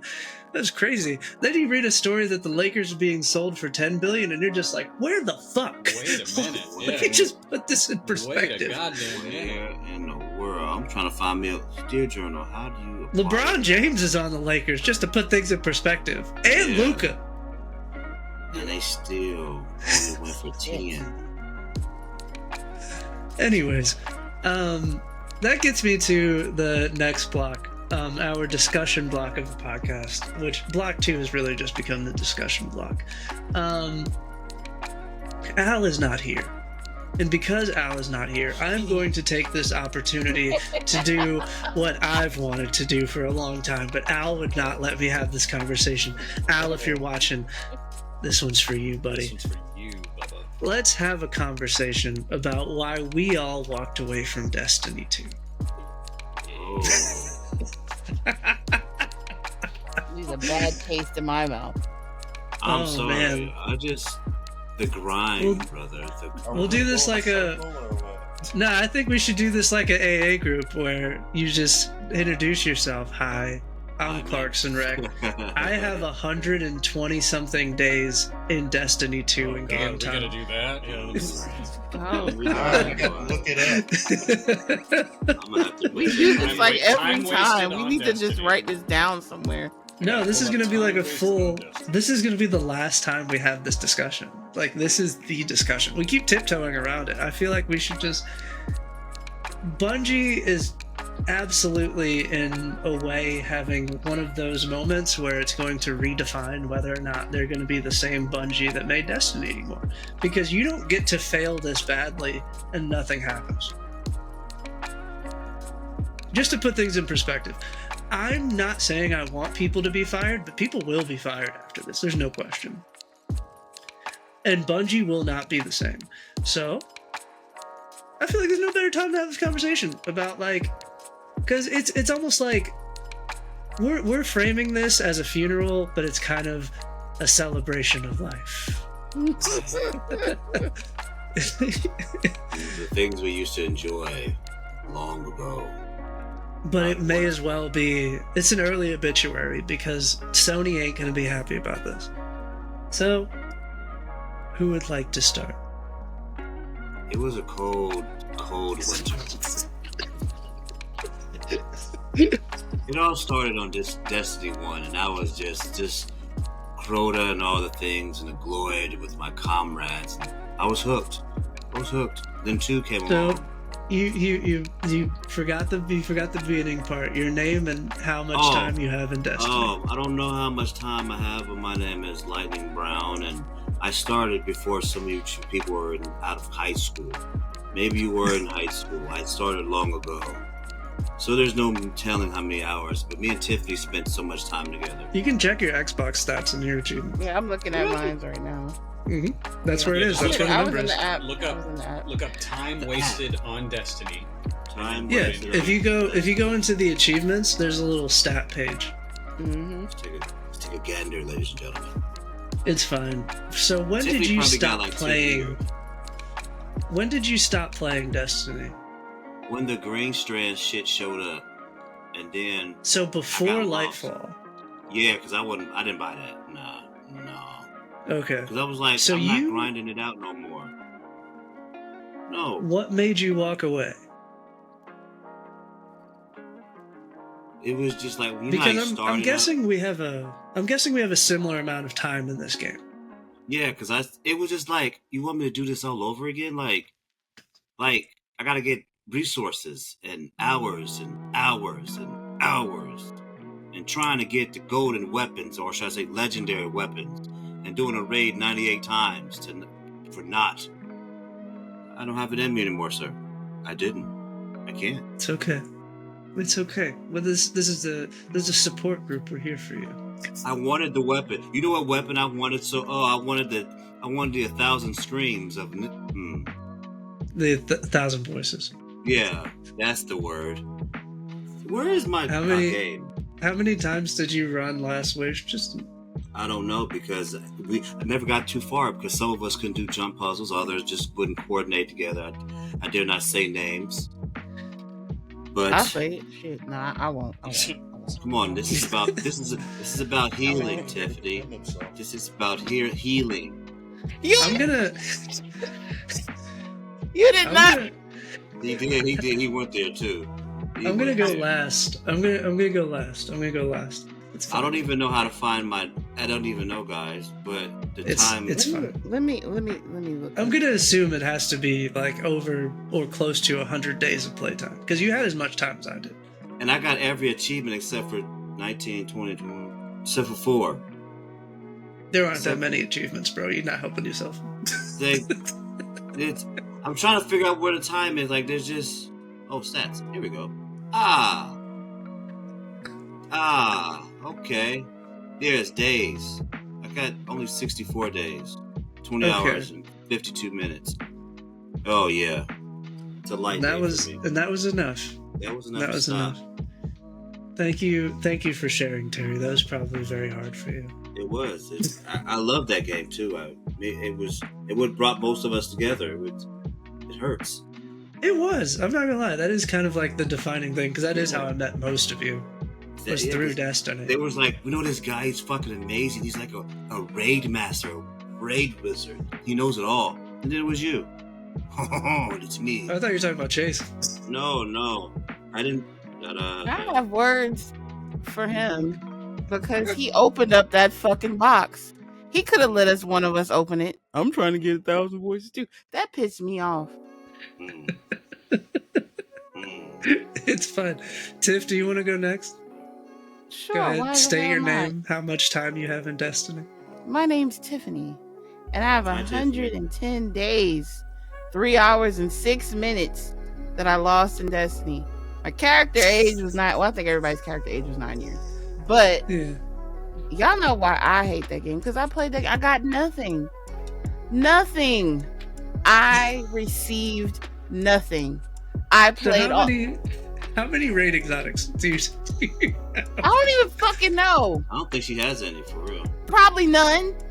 Maybe 2 or some bullshit like that. Now that I think about it, I've never even seen you use a raid weapon at all, like an exotic. My RNG for that game is ass. I got nothing. Played that game, played the dungeons. Oh, Clark would give me false hope every time. Not his fault. But I mean, he tried to be like, you know what, yeah, just play it again. I got nothing. I got tired of playing that shit. And then playing the raid and nobody wants to understand the mechanics. It's only 3 of us doing the whole damn thing the whole fucking time. I gave up. I got tired. Don't spaz out, baby. I could feel it inside. I got tired. Heart. Oh my goodness. It's okay. It's okay. And you know, I wanna say, not to step on anything that you just said. I'm gonna try to say this as gingerly as possible. Maybe if y'all learn the fucking mechanics. Just say, and I didn't have to fucking drag you kicking and screaming through the goddamn raids. I was just there for moral support. I was there to make sure that all my colleagues... And that's the problem. That's the fucking problem. Exactly. Yeah, I'm going last. It's fine. That's exactly. You have to crash out. You said this was the same thing. Yeah. I'm sorry. Yeah, this is a celebration of life. I'm sorry. You guys continue. I'm so sorry. Do you have anything else you want to fucking say? Can we talk about the funniest moment though? What's that? Yeah, go ahead. Like I said, I think my soul left my body was when Bruce told us By his breathing with the sock in his mouth. told him he had like what was it, a pair of socks stuffed in the back of his throat. Yeah, if you're gonna tell the story, you have to tell the whole story. You have to tell the whole story if you're gonna tell the story. You can't just give that fucking detail off. He hits you with one spot. He has I don't even know how to tell this. Like, he was semi guiding us through, what was that? Who is he? His name. Yeah, tell the story, say the name. His name is Chase. I don't remember his gamer tag right now. You don't have to give that. You don't have to give. So we're not doing that. Definitely Oh, damn! My bad. Well, yeah, and he was kind of like guiding us through a raid. One of the couple. I think I stopped playing with him after one because he pissed me off. But for that particular one, he was it was hard to understand him, or I guess he kind of talks with a real thick lisp and a heavy breath, or I'm trying. I don't even know. Yeah, It's kind of hard to understand him. So I'm at sorry. some point, I'm sorry for anybody who has to hear this, but I need to do it. You have to. Please, why didn't you? Please, that was the entire fucking raid. No, all of it. Yeah. That was literally all of it. and we got to a point where we like died like a couple of times at the same spot, and one of our friends at the time, he got frustrated and was like, "You sound like you have a pair of rolled up socks in the back of your throat." And And that's how we lost our Sherpa. story short, I don't even remember what happened the rest of that day. I think we did like one or two more attempts, and he was just muted the entire time. He didn't want to turn on his microphone. Oh my god! He was a little bit upset. Just a little bit, you say, huh? Just a little bit. And I think that was the same day when we got to the room where you like go in there and like use your whatchamacallit to like open up the chests. Mm-hmm. And like none of us had really gotten that far, so everybody was like, okay, who hasn't gone, go up there and open the chest or whatever. And this fool went up there and opened, like, dude, you've done this shit like fucking 10, 20 times. I'm trying to get the gun too. I was pissed. And so for context, this was the last Wish raid for 1,000 Voices. Yes. It had took us 3 or 4 hours to do Queen's Walk. My God. Which is like the true final encounter for when you get to the treasure room. Because, not gonna say who, but 3 out of the 6 of us just could not fucking figure out how to stay close to the group so everybody could get cleansed, and then people were dropping early when they weren't supposed to, and you have to make it all the way out of this encounter. And it's really not that complicated of an encounter. You just have to figure out which way to go and how to stay close to the group, because the cleanse pulse will keep you safe. Right?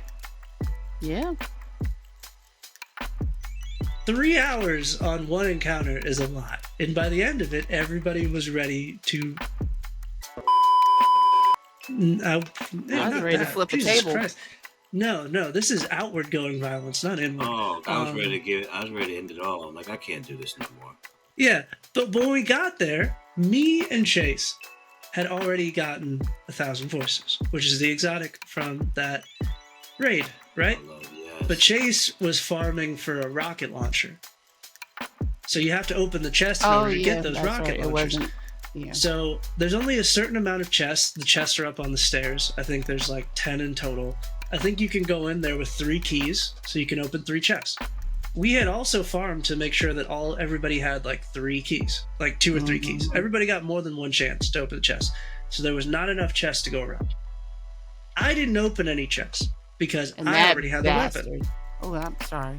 So I was like, there's no need for me to open a chest. I will open whatever chests are left, because I think I wanted one of the hand cannons. So I stayed on the ground. Everybody else went up to go open the chest. Tiff used one of her keys, didn't get it. Lightning used one of his keys, didn't get it. Lightning used his second key, he didn't get it. Tiff goes to open her chest. Chase cuts her off and opens the chest before her and gets another 1,000 Voices that he didn't need. And then Tiff opens another chest and doesn't get it. I think that was the day my blood ran cold. Because when I Now, tell even you, funnier, I opened the singular chest that was left, because there's one chest left after everybody opened. I opened one chest and I got another one. So that was also really funny. I really wanted that gun too. case in So the point, two- why I gave up. I wasn't getting So- shit. Poor baby. What DLC was the last DLC that you played for Destiny 2? I played the whatever the last one was. I So played Lightfall, whatever. you Yeah. helped defeat the Witness. Okay. Yeah, That was Final Shape. Oh, Final Final Shape. Shape. I played Final Shape. Shape. Lightfall was the one with the strand that everybody hated. Yeah. Yeah. So Final Shape. So you played Final Shape. Yep. Was Final Shape the thing where we had to fucking go in that room and you had the symbols, like one looked like No. the That wasn't Final Shape. That was way before that, because that was a raid. You're talking about yeah. Okay, never mind. Because I that was the Rolk raid. I forgot what it was called. Disciple of the Witness. Yeah, Vow of the Disciple. That was Vow of the Disciple. I didn't get that either. Yeah, which I also had to drag you Yes. motherfuckers through because you guys couldn't read symbols. Anyway, Towns, go ahead. It's your turn. I have spent, let's see what we got here, 171 days, 17 hours. And 7 God. minutes. Damn. My Jesus character Christ. age is 10 years old. Tiffany. That's not 9. Yeah. He said 10. My Damn. character I power, thought about it. 1996. Active triumph score, 9,205.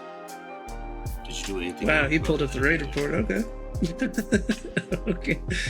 I don't know So, about I that. mean, I'm just saying, bro, I got tired. I couldn't do it anymore. Like, after I killed the witness and everything, it's like, now what?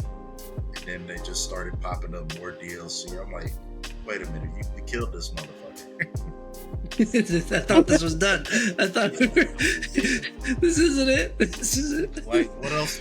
Like, who else is coming besides the darkness? Like, I thought that was who it was, man. Like, come on. And so I'm just like, I had to take a break.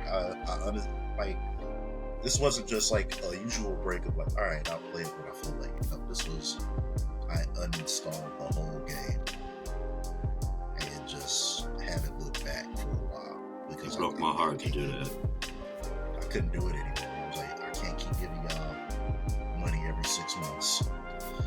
Yeah. For what? Yeah. Same shit over. All right, you're gonna run around this area. And Oh my god, pick up that this reminds thing. me. That reminds me. We did a calculation a while back of how much money Lightning Brown had spent in Destiny on skins. on skins, but also the average player, if he played from Destiny 1 till Final Shape, I think would have spent around $800 over a 10-year period because of all the DLCs and everything. I think it was about $800 between if you bought every DLC and did every season pass, and that's not even talking about cosmetics. So that's an $800 base. You know, I'm in there getting them silver coins, bro. Yeah, so that's a solid point nobody else has brought up. That's an investment. I couldn't afford it no more, man. My life was And like not that. even just in between, just purchasing shit like, oh, I like how this outfit looks. Let me buy Yeah, that shit. ships, shaders, emotes, different types of armor collabs, like when they did the Ghost of Tsushima and the God of War, and then they also did the Halloween one. And Oh wait, that's where our first argument started. But Terry brings up all the time when I got mad at him for buying that sniper. I was like, can you shoot it? Bitch, can you shoot it? oh, I was so mad at him. I'm like, oh, Tiffany, this is pretty. Look at this snow. This is pretty. And she's like, why are you buying it? Because it looked that way. Bitch, Oh, yeah. you shoot it. because he bought it from like the Hall of Triumphs or whatever, when you can use like the like rare materials to get an exotic that you didn't have. And instead of buying one that we needed for the raid, he bought a sniper. It was a pretty sniper too. I thought That it is was funny. I don't even think it was one of the ones that was good. I think he bought something like Darcy or something. It was no, it was really it was beautiful. Like I'm like, this is awesome. It wasn't ice. It was a pretty gun, but it doesn't do anything. Hold on, it wasn't helping. It wasn't Darcy because I had Darcy already. I can't remember what it was, but I know I was like, why the fuck did you do that? Bitch, can you shoot it? And that was like one of our oldest beginning arguments. Well, I think I'm about to go. I thought this was supposed to be a safe place. It has actually hurt me again. This is actually bringing up pain. Hold on, I'm looking through all of the exotics right now so I can see if it's Izanagi's? It was Izanagi's. Yeah. Because it was actually good, but he just had no idea how to use it because he kept missing the shots. Yeah. You had to reload, and it would take your whole magazine into one shot, and then you could fucking. But you have to build the compound shots from the magazine before, and he kept missing the crits, so his damage numbers were fucking terrible. Because I thought we were being happy, and like this is turning out to be painful. We're just researching. Go to hell, Tiffany. Research. Go to hell. Malice, because Malice is gonna kill his ass. It wasn't Malice. Oh yes. No, because I remember. No, I was the only one that had touch. No, it was me and King were the only people that had touch. Yes, they were the only ones that had it. I was one piece away from having Malice, and I was upset about it. Oh god. Well, before we move on, is there anything that you would like to say at this funeral? I also want to bring up how certain, I don't want to say names, but they're not here. That'll make it even better. How certain people wanted to use weapons that weren't worth the time in a raid. Sweet business, baby. Sweet business, man. Sweet business, baby. Hold up, if we shooting, we shooting. King. Bruce. Ben. Pounds. Ooh. Oh, he's sitting right there. Eat it. The way his head snapped up. Like, wait a minute. Hold on. Some of these people, it was because, one, they didn't have the gun because of RNG reasons, right? Yeah. That was Towns. Yeah. Other people were just conscientious objectors and just decided, I don't want to use the meta. Yeah, no, this isn't one of those moments. When we're missing the damage phase by 1,000,000 damage and you're doing like 20,000. Yeah. With your sweet business. No, this isn't one of those times. And your the stress to have a conversation before a raid and try to convince Now that was someone. Towns. If Towns had the guns, he would use them. But he was simply just like, nah, man, I didn't do that. I didn't get it. I got them. That was Towns' thing. He's like, nah, I ain't got one of those. Where'd you get one of those from? Oh, yeah, I had one. I deleted it. I didn't think it was that important. There's a lot of that. Never did. No, what was the gun with all of the... Oh, my God. Did that. What was that? Oh, my God. I can't think of the auto rifle where it has all three of the elements. You can just switch them. Oh my god! Yeah, Bruce brought that. Yeah, Bruce brought a hard light into hard light. Hard light was like that was punch like a him in the fucking you could use face. That shit and like a strike. Yeah. That was about Oh it. my god! You couldn't use that shit in a public event and finish it.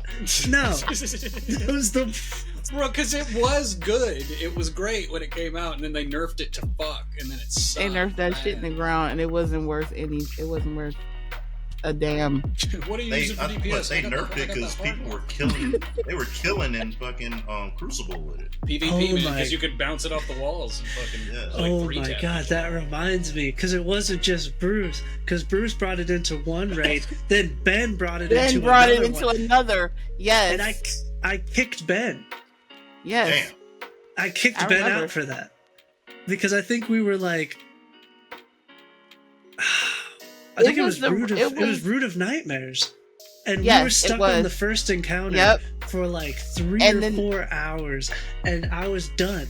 And you were, I remember, I think it was you or Terry that was like, Ben's online. We just need Ben to just cover a plate. He should be fine. And Ben showed up and I saw he had a hard light and I kicked him. Terrible. Because I remember Oh I asked him, I was God. like, hey, is this the guns you're using for this encounter? And he said, yeah, and I kicked him. And I kicked him from the party, too. I was done. I was like, get the Oh my fuck out of here. God. Damn, we crashed out. Get the fuck out of here. That was a funny day. Oh man. Yeah, that was bad. That was really bad. Yeah. See? You know? It is a celebration of memories, isn't it? Yeah. Yeah. Party. Oh my God. That was always like, I remember when I discovered that too, like playing a raid, and then when somebody would ask the question of like, hey, what are you using for damage? Like, that was the nice way of saying, like, you need Like, to what the unfuck fuck it. are you doing? Whatever you're doing is not Stop working. it. You really gotta fucking figure You it need out. to cease And they would just say desist. like it would be like the scoreboard, and it would show like total damage to the boss. They'd be like, hey, what are you running right now for DPS? What are you running? Is the craziest What are you thing. running right now for DPS? Oh I my remember God. when we That were was the all kind at way of 77. telling somebody they were a fucking idiot, and they were fucking it up. I've heard those And we were questions trying to before. do Crota, and it just was like we were in the final part for Crota, and it was just Because you're on a time limit. When he gets into that like last stand, you have to pop him. And if somebody's sitting there using fucking sweet business, you're gonna wipe every time. Oh, yeah, I remember that. I remember that very... I remember, Clark, you were like on some website. You were trying to tell everybody what to do. I want to say was he on wild. what, like GG? Was it like GG? I think I was looking, I was on like the Destiny app, and I was looking through your guys' shit. Oh and I yeah, was you like, were looking through everybody's. I was like, take that off. Yeah. I was like, change that armor out for this one so you can get a little bit more damage out from your super. Because like we kept missing that final damage phase where you had to get that Yeah. last 10%, and we missed that shit like 3 times in a row. And I was like, no, I'm driving now. I'm fucking tired. Let me see what you got. Obviously, on. you guys can't be trusted to do basic math, so let me do the basic Yeah. math for you. What was And that it was gun always you got? like- and it was What always the gun like you got King- from Crota's End? It was always like King was running some shit with like a stat boosted really high for no reason, and he's just like, "Oh yeah, I just like this for when I do public events. I get my melee back super fast." You What? can't melee Crota. He's off the side of a cliff floating in Yeah, go space. ahead. Go try to What punch the him. fuck are Go we for it. doing? Yeah. What are we doing? That's crazy. Poor Oh King. my God. Oh yeah. Yeah. Off the strays right now. He ain't even. Chance, go ahead. Hey y'all. Hey, my name's Chance, Hey, Chance. aka Rampant Lupo. I'm a Hey, Titan bud. main. I have spent 72 days in Destiny. 72.46 days in Destiny. I have not played Destiny in over a year, and I am still somehow in the top 6% of people that have played Destiny 2. That is crazy. I got tired of the grind. I got tired of the second job that I had. I got tired of playing a game where it felt like if I played anything else when I had free time to play a video game, I was falling behind or I was missing out on some shit. And a vivid example I can give of that is when the 30th anniversary happened and Dares of Eternity came out. And I was like, oh, you know what? Tuesday's reset day. Tuesdays I'll get on, I'll do my weekly shit, I'll go run a few round of dares, and then I'm off for the week. And it was healthy. I had a healthy relationship with the game at that time. Yeah. Like fucking, it's the last weekend before season reset, and Dares of Eternity, or the exotic for Dares of Eternity is going away because you had to fucking get max rank to get the catalyst for the Forerunner handgun. Jesus. I am at, after playing all fucking season long, I'm at rank 6 on Dares of Eternity because you have to play 5 games straight to get the maximum modifier for your experience on Dares of Eternity. Then you keep playing with that maximum modifier to then get the most experience. So then I had to sit there and play like 200 fucking rounds of Dares of Eternity back to back to back to back to back to back to back to get it. It wasn't that fun. Dude, and that's the thing, is they would take shit. Like, Dares of Eternity was fun, but when you make me play it 1,000 times to get the reward, I never played Dares of Eternity again. This shit would come out for the season of like, you can go play Gambit or Dares of Eternity. Gambit, I'll go play Gambit. I'll I'll play go Gambit run this all encounter day. in I love raid Gambit. by myself. I did I'll go like fucking Gambit. solo this dungeon, then go back and play. I'll do fucking anything, then play Dares of Eternity. And they were doing that with every single fucking game. And then the gameplay changes. Like they changed grenade cooldowns, melee cooldowns, and super cooldowns because of PvP. Because you had hunters, you know who you are, you fucking ass clowns, using your fucking abilities and your Wait a broken minute, abilities. buddy. In PvP, hunters had the most busted fucking abilities that almost never got fucking fixed, and they would usually have ways to fucking abuse the cooldowns to get your supers back really fucking quickly. So Bungie comes out and nerfs fucking supers. Now you're on a 10, even with like 100 intellect, you're on a 10-minute fucking cooldown for your super. Even in PvE. It carries over into PvE, so even if you don't play Crucible, you're still suffering. All of your fucking abilities, all of your builds suck balls now because of the fucking Silence and Squall Hunter running fucking Trials of Osiris. Fuck this guy. PvP? This is PvE. Jesus Christ. And that was the fucking... And then they would fucking... I played Titan. You would nerf the fucking shit out of me. Always. Anything that Titan found that was good was immediately gone, and then I would have to find something else. Like the fucking Titan Bonk build with the Synthoceps. Do you know how fucking fun that was?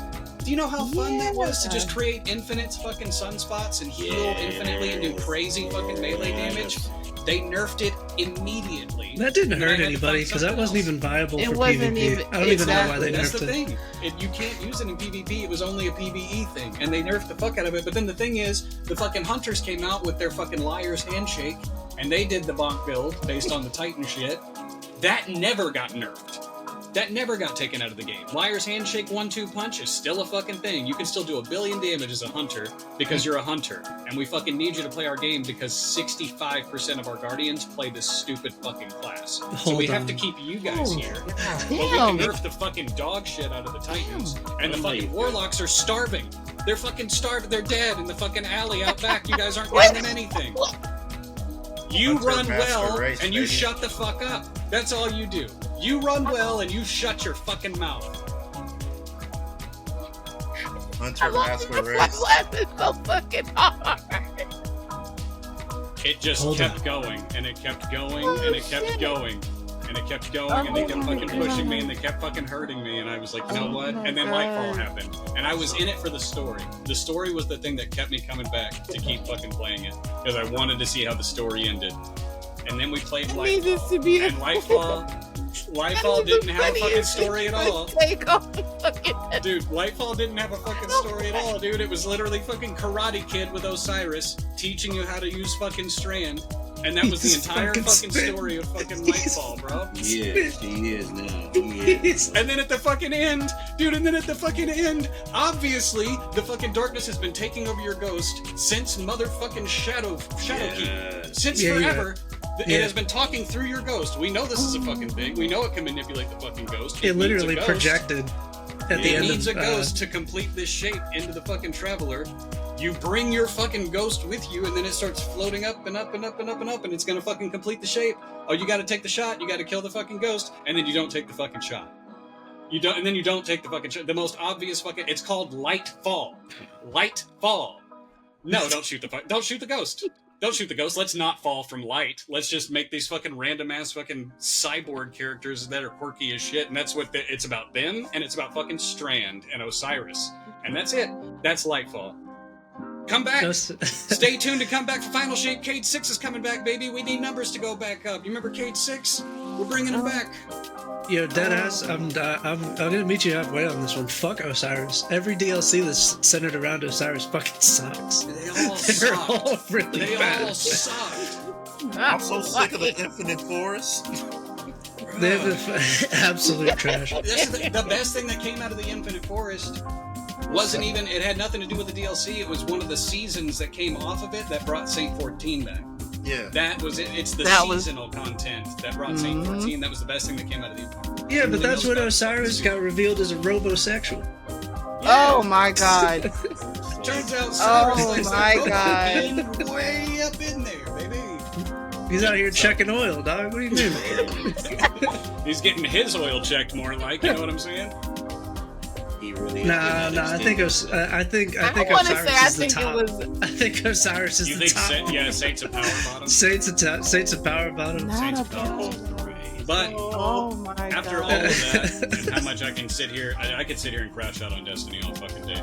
I had good times in Destiny. Like, Season of the Splicer was like the most fucking fun I had in that game in forever. Season of the Splicer was so fucking fun, and it was so good. And I like how they expanded on Saint 14's story and showed the Saint 14 from the Elixni perspective of being this like nightmare fucking boogeyman that was just slaughtering them all in fucking droves. And then you could get that helmet on Titan called the Saintly Visage, which is an ornament for your fucking what was that? The Helm of Saint 14. It had like the fucking fangs and shit in it. Yeah, that one was actually dope. That actually added a lot of context to that.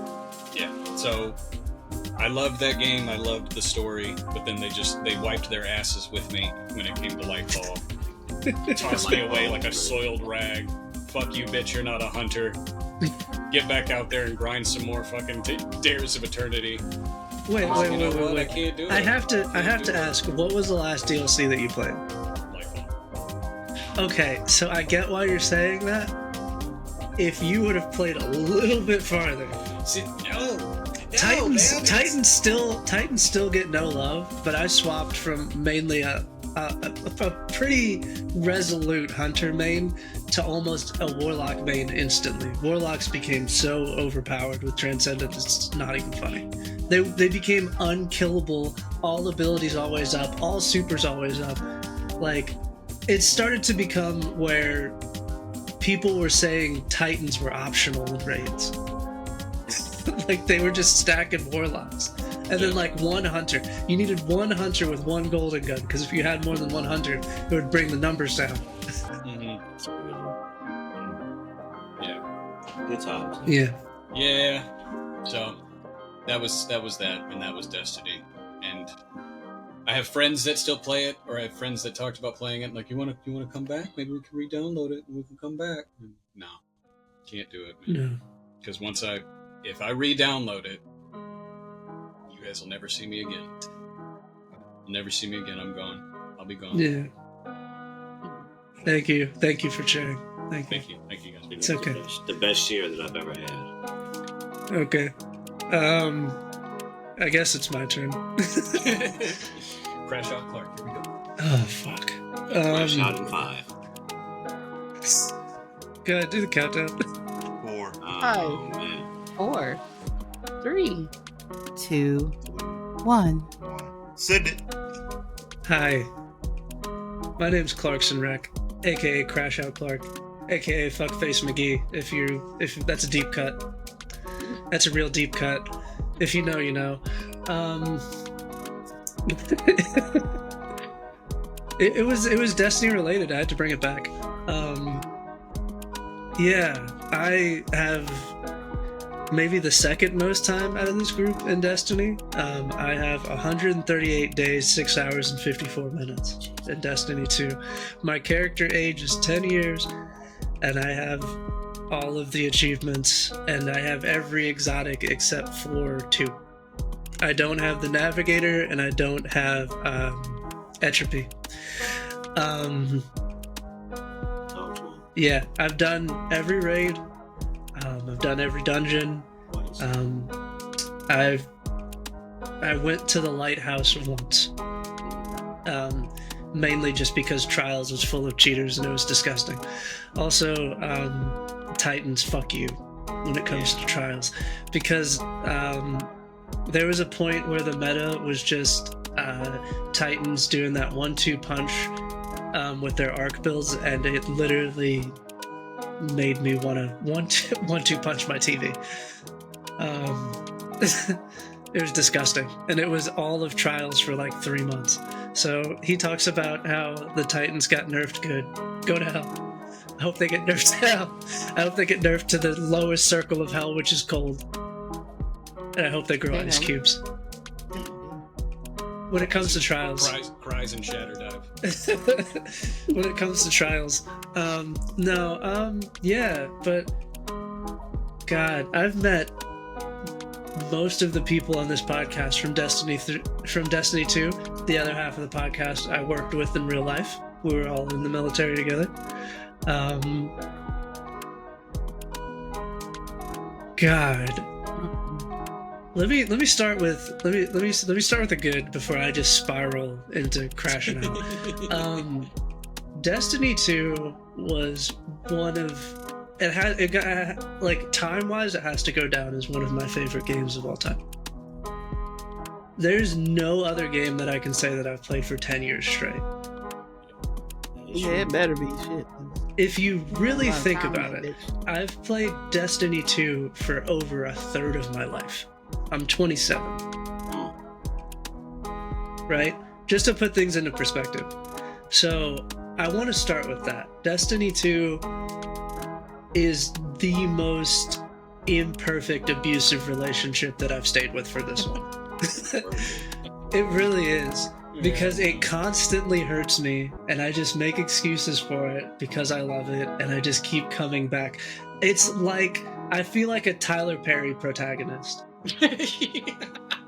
And hopefully one day I'll get my life together, and I have.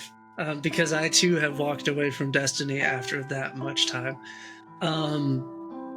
Fun fact, when I made these show notes, I had Destiny installed, and I titled Block 2 of the podcast, "It's Finally Time to Talk Away from Why We All Walked Away from Destiny 2."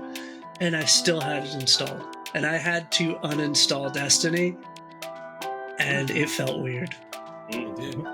It felt weird, because there's always a part of my brain that just felt comfortable with having it on my Xbox. But then again, I gotta separate from it eventually. And yesterday I finally uninstalled it. Please clap for me. It's good. That's a very bold move there. The healing can begin. Oh, Debbie beat me. I was just. The last DLC that I played was Final Shape. I did try to play a little bit after Final Shape, but it wasn't there. It definitely wasn't there, because a lot of people walked away either before Final Shape or after. And I think the thing that kept Destiny alive for so long wasn't the fact that it was a functionally good game. It was the fact that that's where all my friends were. Yeah. So once the community was gone out of Destiny, I was gone with it. The game wasn't good enough to keep me without the homies. So I will say that the Destiny community alone is what kept that game going for 10 years, and I feel like Bungie gets a lot of credit that they don't deserve. I will say that, because the social aspects of that game kept it running for way longer than any of the content alone did. Because if you really think about it, for a long time, there was only like 3 raids and like 2 dungeons until like after year 2 or 3 when they started ramping up the content. There wasn't a lot going around. So that community is what kept people around. So Bungie seems to have forgotten that, so there's a friendly reminder. Nothing else I have to say from this point forward will be positive. Yikes, here we go. We've arrived. Fuck the grind. Fuck the crafting system. Fuck Osiris. Fuck Trials of Osiris. Fuck the fact that game never had a good anti-cheat system. Still doesn't. Fuck the 12-year-olds on LFG that kick you after 1 encounter failure. Fuck the other guy in the background who actually knows what's going on, but every time he talks, it sounds like he's in an active courtroom. Fuck the kids who use PS5 controllers with the mics in them. Y'all suck. Yeah, fuck. It's terrible audio. Seriously, fuck you guys and everything. Fuck King. Damn. Fuck King because he can't do jump puzzles. Damn. Fuck Towns because he can't do damage. Damn. Fuck Tiff because she ain't got no guns. And fuck Terry for just being around and not learning a single mechanic ever. I've never even figured it out. I was just there for support. And you know what? Al ain't here. Fuck Al for abandoning me in Destiny because he left way before anybody else did, and he was one of the only people who would give a fuck enough to learn the mechanics. He was the only one. Yep. I love ad control. Fuck the fact that I had to run Vault of Glass 56 times to get a Vex Mythic class. Just for after I got it, it got nerfed. Okay? At least you got a Mythic class, shit. I told you. The amount of time that I spent on that game running those same missions over and over and over again, running raids that I don't even like for weapons that I didn't even care for, just because eventually they may become meta. It is a strange addiction, and here's a bit of fun fact history. The person who created the actual game mechanics for Destiny, that addictive thing in your head, based it off of slot machines. Destiny's mechanics have always been rooted in gambling. It's supposed to set off the same sensor in your head. That pause at the end of the raid when you're not sure what color engram is going to pop out. The reason why people shot at a cave for hours on end. Oh my dear God. I was there. For engrams to fall out in hopes that one of them would be gold. I love Is gold. this what we could talk about? Destiny War story. Little quick aside though. Little quick aside, not to cut you off. When they made a dungeon based completely around the fucking loot cave though, the fucking grasp of avarice, Genius. That shit was dope as fuck. It was cool. That's it. That's all I'm gonna add. It that was dungeon was fucking rad. Because then they brought back Galahorn, and they made Galahorn almost a guaranteed drop. Because in Destiny 1, the drop rate for Galahorn was less than 1%. I had it. If you had a Galahorn, everyone hated I you. did so much better the first Destiny. Destiny 1 was amazing. I don't know. It was. You think about Destiny 1 in hindsight. You really do. Because you're remembering Destiny 1 as it was, not as it came out. Destiny 1, when it came out, was ass. Oh, yeah, it was ass. I can't remember. It wasn't good. The way that they talked about, when max level was 30. It wasn't good until Destiny 2 was announced. Oh, yeah. It was. Destiny 2 being announced was when Destiny 1 was finally in its final form. All that you were going to get. And people keep looking, everyone that is this Destiny 1 apologist is not being completely fucking honest. I just enjoyed it. So much.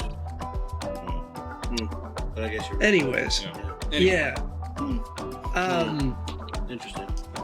Yeah, as a hunter main for a long time, and who eventually switched over to Warlock. Titans still suck ass. I had a Titan build just because the Bonk Hammer build was fun. Yeah. But like, the grind of that game, and then especially with crafting, because crafting was supposed to solve the grind, when actually it kind of made it worse. Yeah. Because now it kind of devalued all of those weapons that I worked so hard to get. Because now you can just kind of make them through even more grind. Because then once you have the weapon, then you have to grind it in order to get the perks, just for them to make a new weapon that's not craftable, that has enhanced perks, which they did in the next season after that. Yep. Just for them. So here's another thing. I did watch the showcase for the next Destiny expansion, just for them to take all of it and make all of it useless. Because they're doing Armor 3.0. All of your armor stats aren't even going to function the same. They're running a whole completely new armor system. That armor system, you were saying that the hunters have been great forever. It's going to completely destroy every hunter build that's ever been made. Because it's going to because normally your melee is based off of your mobility skill. Now they're tying it to the melee. No one ever that was worth a fuck had a good hunter build with high fucking strength and melee. No one. Yeah. So now you have to pick between having high mobility to get like your dodges up. Normally your dodge triggers your melee. They got rid of it. They were going to get rid of it. It's not going to be there. Now, I don't even play Destiny anymore, and I feel like they just kicked me in my fucking chest. Yeah. The stories were always serviceable. They were never really that good in hindsight. At the time, the drip feeding of bare minimum content felt great. But when you really think about it, like, I'd rather just watch My Name is Bife explain it to me than play the game anymore. Yeah, that's like, I might still watch a lore video, but I refuse to pick up the controller and play that game again. That was the point I got to. It was like, I'll just watch a YouTube video on how it ends with the fucking witness, with the witness, because I just fucking don't care anymore. Yeah, no. Like, and you kill the witness, and then we gotta go fight him one more time on the raid. And like, eventually, that dopamine hit doesn't work anymore. Where you do, I remember, it wasn't just Vaults of Glass that I ran a bunch of times. There's a bunch of dungeons and raids that I ran a bunch of times to get these weapons. And once I had them, normally the new raid weapons are only as strong until the next update when they nerf them, because they want everybody to keep replaying the content. So by the time you get them, normally they suck by now. So because normally people take them into trials, they take them into PvP, or they take them into strikes, and then just melt everything with it. And you're just like, oh man, I can't wait until I finally get that gun to drop. You get it, now it's useless. It's not the meta anymore. I feel like they could have done that better with like introducing new weapons that had unique, like especially when they did like Arc 3.0 and Void 3.0 and Solar 3.0, is if they had introduced like new heavies or new weapons that interacted with the classes or with those subclasses in particular, and that's what made you change your build. Yeah. Because we're talking about farming, because the crafting thing happened. I farmed the fuck out of the Taipan 4FR or whatever, that linear fusion rifle. Yeah. To get triple tap, and it had the Vice Stinger perk on it. So every 3 headshots, it would reload a round, and then it had a chance to fully reload the magazine and increase fire rate. That thing's DPS was fucking insane. And within like you said, like within the new season, before the next season came out, within like a couple of weeks, it was like it's the next update. It's literally like an update. The next update is like, here's a new weapon that's better, plus we nerf the Taipan. Just so you'll stop using it and you'll go grind something else. Yeah. And it was also like a lack of self-awareness, because the community would find like really cool things where like, would it hurt the Destiny economy overall?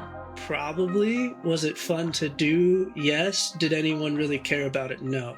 And then they would patch those things out. Like the laser tag weekend, when they accidentally boosted all the trace rifles. Mm-hmm. Yeah.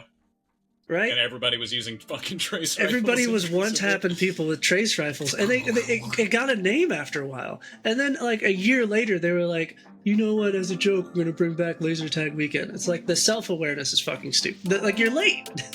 Mm-hmm. Yeah. Like, sometimes just let people enjoy the thing. I think the only time they did that was over the holidays. Somebody found an exploit to get like extra glimmer or extra shards, and they were pretty much just like, we're out of the office, enjoy for the weekend.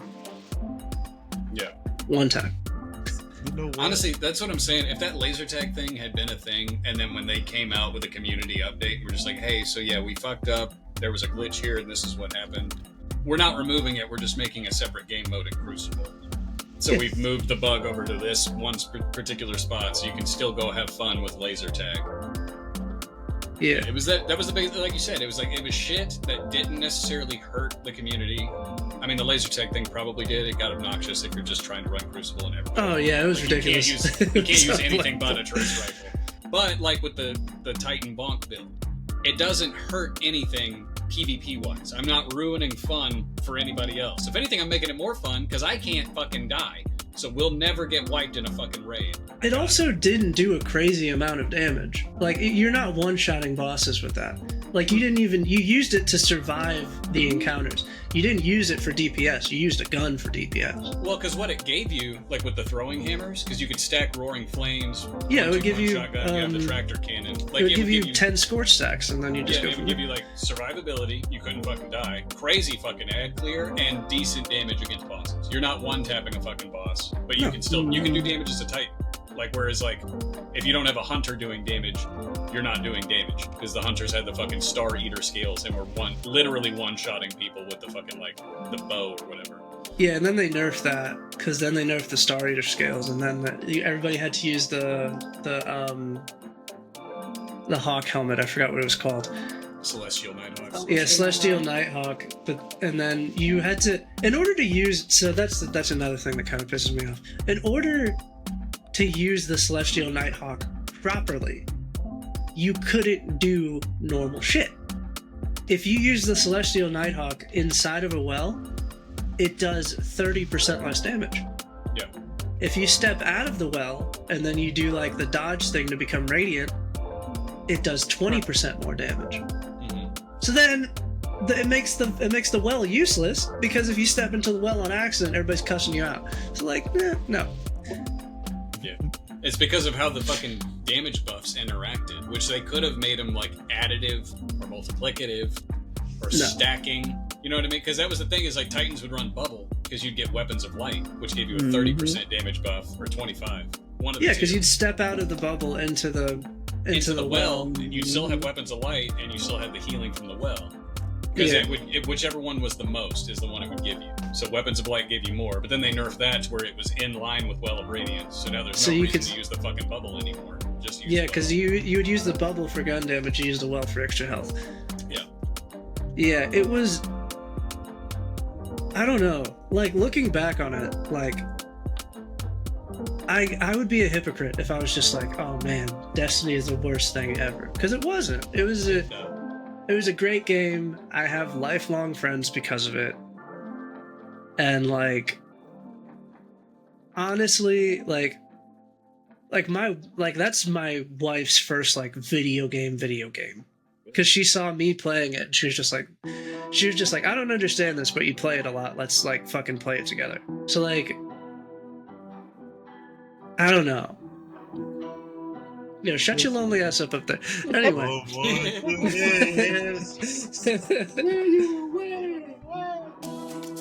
It was a good game. It felt like the devs. It served its purpose. I think it ran. I think Destiny 2.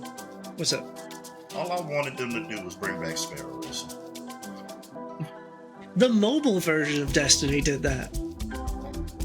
Like, and the mobile version of Destiny has dual wielding for pistols? Did not know that. The only person that knew that was King. Damn. Yeah, I saw a video about it, and I was just like, oh man, that's... What? Anyway. No. I feel like Bungie made a choice, because when you make something for so long, you can still become jaded by it. So like, Bungie, I don't fault them, because in order to make video games, you have to be a creative person. And your creativity kind of gets stifled if you're always focused on the same thing. What the fuck is going on in your room, bro? I don't know, man. My TV with the lights, bro. You got ghostish. That shit got bright and went way back up. He's gonna turn on his TV and Destiny's gonna be re-downloaded. How crazy that would be. Eyes opened up to fucking like it. What the fuck you got going on in there? Oh. Anyways. Demons up in there. Yeah, I feel like their decision to move to Marathon instead of continuing on with Destiny 3 was like an exercise that they wanted to do something new and like work on something new creatively. Yeah. I don't fault them for that, just because of somebody who does things in a creative manner through like D&D. Like, that's why we're taking a break after Arc 1 to do something different. Yeah. So I get it. I really do get it. But like, with Marathon being this much of a misstep, and everybody is just like, please give us Destiny 3, and you're just giving more Destiny 2 content, even if it may change the entire meta and the way the people change the game, because it changed a bunch of stuff with the armor and weapons, there's no 3 attached to it. I'm not coming back. I'm not doing Destiny 2.9. There are so many new games. Game Pass is a way for me to play most of these games without having to pay a bunch of money. Yeah. I don't have the time to grind in Destiny. And that means that I don't have the time to keep up with the meta, which means that I will get left behind. Yeah. So I don't have the energy to put into it to catch up. And I don't really want to. So yeah. That was the point. That's why I said what I said. It was the feeling of with all like the new games that were coming out, and this was at the time that it was like Elden Ring had come out and shit when I had stopped playing. That it was, if I don't play this for at least like 6 hours a day, every single day, I'm falling behind. I'm missing out on something. I'm losing. 100%. It's like I can't. I'm a grown adult with a kid. You know what I mean? Like I can't. And then when I have free time, maybe I don't want to I don't want to feel like I have to play Destiny. It's a job. Like I get to work, buddy. Yeah. That's what it, That's that was what the it thing. Is became. like fucking work. It was like you had to clock the fuck in.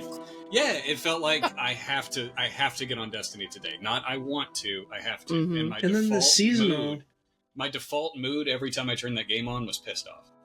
It was work. I was angry. It felt like I was clocking in hours into work. And I started to notice that, like, the seasons, I just, like, because I think because a lot of people were like, oh, people are blasting, all of the hardcore Destiny people were like, I'm blasting through the season too fast.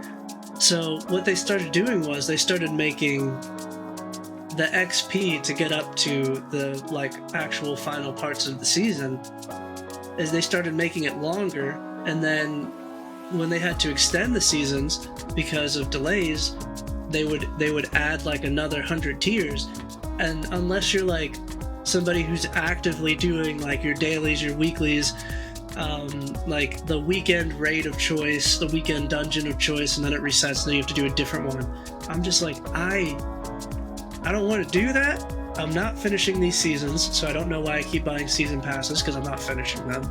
Like, it's the same thing with Call of Duty right now. Like, I stopped buying Call of Duty seasons 3 seasons ago.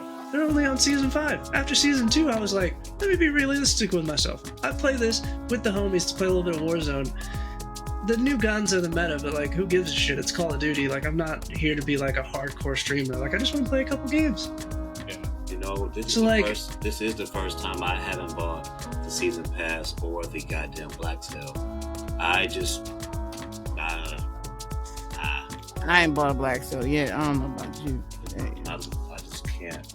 I don't know if it's just like us getting older, or maybe like, It's probably that. well, it's that, but it's also like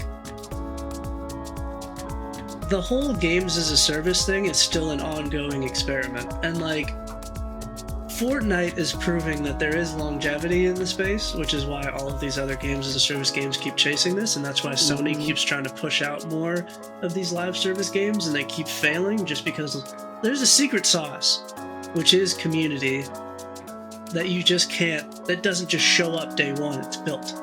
Yeah. So like, maybe if they gave Concord more time, maybe a community could have been built, but they didn't give it the time. Like Fortnite, didn't just have this huge community and all of these people creating more content within the same game. Like, it got to the point where like Fortnite and Roblox and even GTA, where people are making their own fun inside of that game. People are creating custom servers with custom rules. They're making content out of it. They're doing like GTA vlogs and stuff like that. Like, I'm pretty sure when they made the game, no one thought that that's the way that they were going to take it. But that's the community aspect of it that kept that game alive for so long. Yeah. So Destiny, listen to your community. I mean, Bungie, listen to your community. And of which I'm not a part of anymore.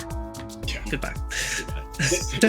Good day. Thanks for coming to my tent. This is my goodbye letter. Thank you for coming to your obituary. Rested. Pretty much.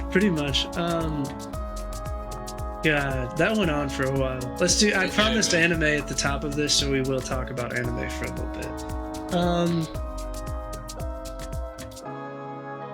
Fuck. Well, no. There's one thing I wanted to talk about. Two things I want to talk about specifically when it comes to anime. Why the fuck is nobody talking about how good My Hero Vigilantes is? Man, let me tell you something, bro. I've been People hearing are this. pooping on the protagonist. Sorry, go I ahead. haven't even. I've seen clips and stuff, but I haven't had the time to get into it.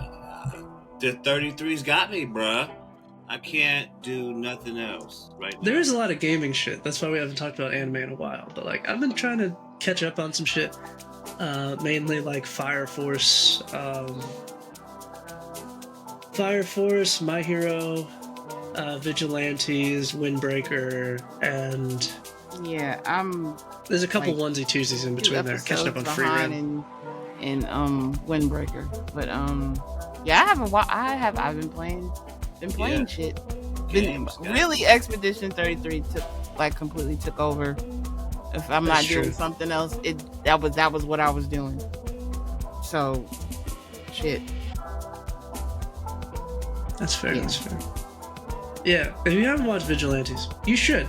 And I think that I enjoy Vigilantes as much as I do, just because it tells a different kind of story. And I feel like a lot of anime has the same problem that like the MCU currently has. You just rock with me for a second. I know that's a really crazy comparison. Okay. Everything in the MCU right now has to be a universe-ending event. The MCU has forgot how to tell a small story. Yeah. You know what I'm saying? Like, everything has to have, like, multiversal consequences, or the entire world is gonna fucking blow up, or, like, they forgot how to tell a small story. Like, if you really think about it, some of the best stories are stories that are smaller in scope. Like Spider-Man 1 and Spider-Man fucking 2. Yeah, that was just. Yeah. I hear what you're saying, That's like some city damage. Like, you know what I mean? Like, but they'll or the MCU, they'll tell their small stories. They tell them on the small screen. so And they'll see even the that TV stuff. shows. So even the TV shows, they have now had I've seen that they have a similar problem, where like the good ones are the ones that focus on like the smaller stories and the smaller Like scope of Daredevil. things. Yeah, like Daredevil's really good because it's a smaller story. It only focuses on Hell's Kitchen. You're proving my point. Yeah. Because like Daredevil was good. Moon Knight has absolutely nothing to do with nothing, and that's why it's so good, because it's It is a good. small centered story. But then you get into like all of the other shows. Like I think Miss Marvel did a little bit too much reaching. I think that like, what does this have to do with anime? Like, not every show can be like this big. Like, it doesn't have to be this really big thing. It can be smaller, which is why I like Windbreaker, and which is why I like Vigilantes, because they're smaller stories. They're more intimate. You can focus on the characters. The main character isn't completely fucking overpowered. The main character in this story isn't fucking special at all. He like, I don't want to give any spoilers or anything, but like his quirk is pretty fucking useless for the first like 70% of the show. Then all of a sudden it turns out, because of something else, that he forgot how to use the other half of it. So what you just did there? I'm gonna turn my TV on.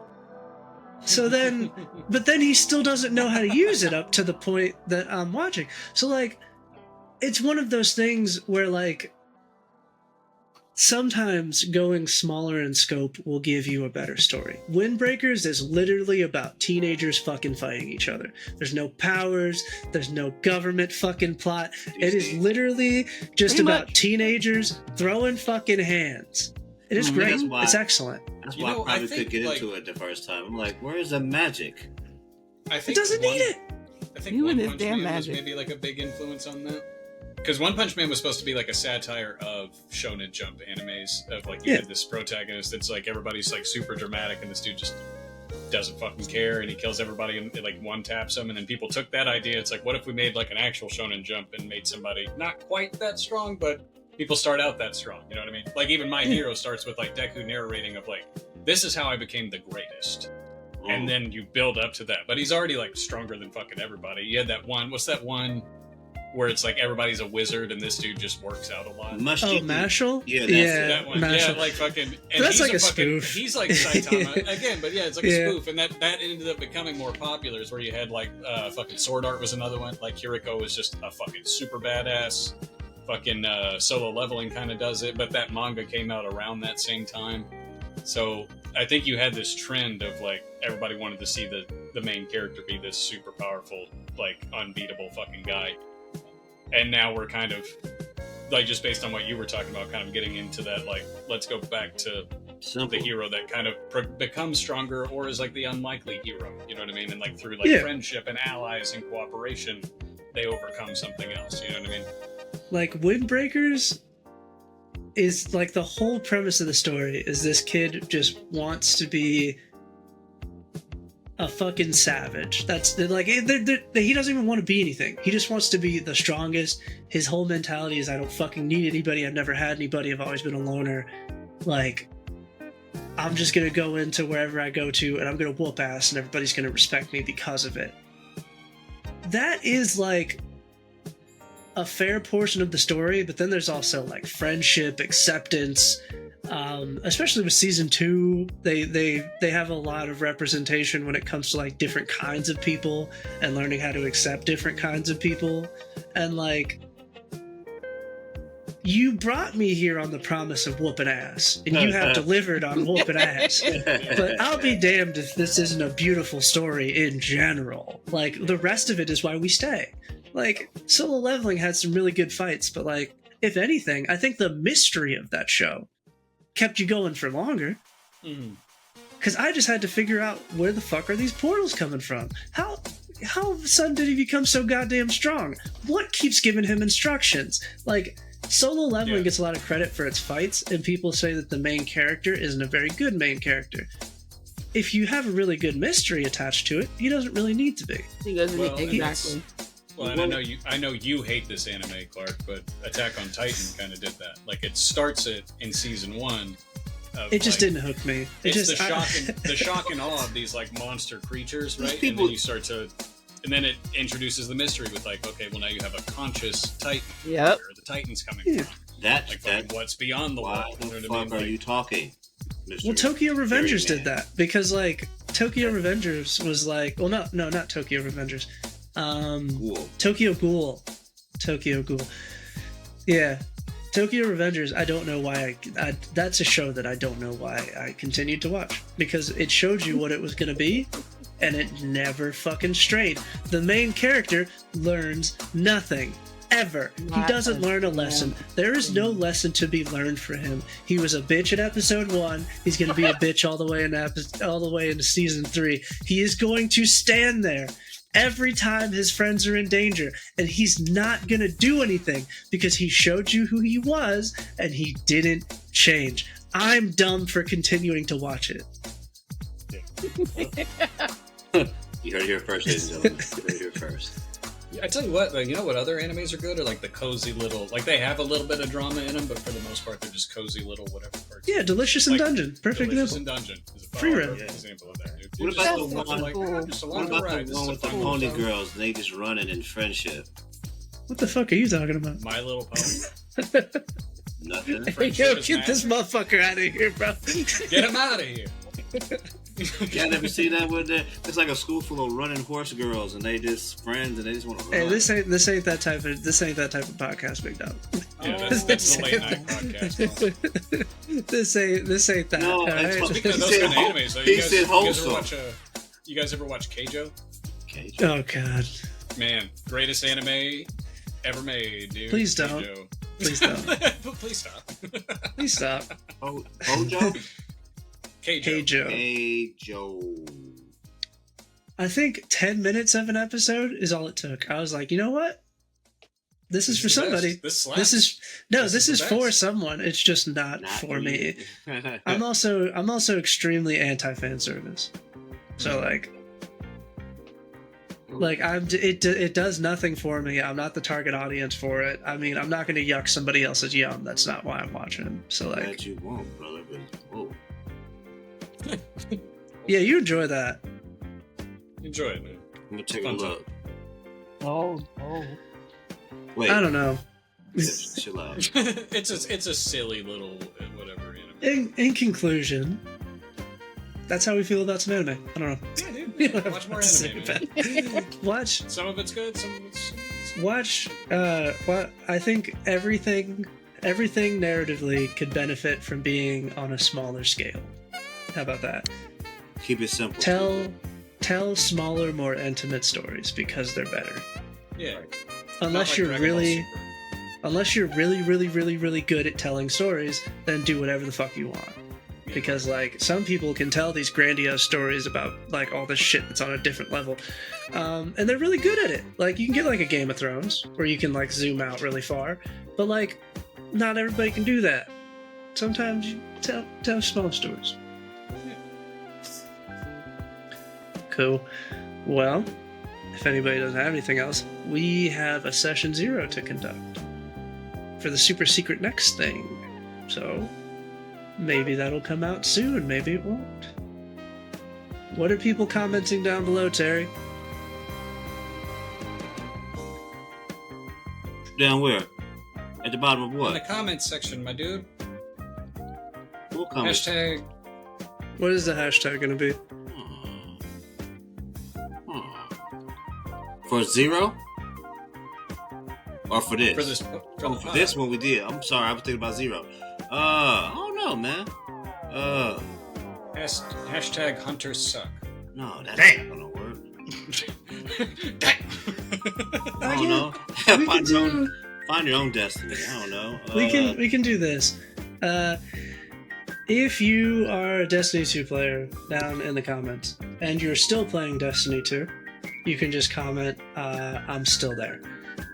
If you left, I would like to know when you left.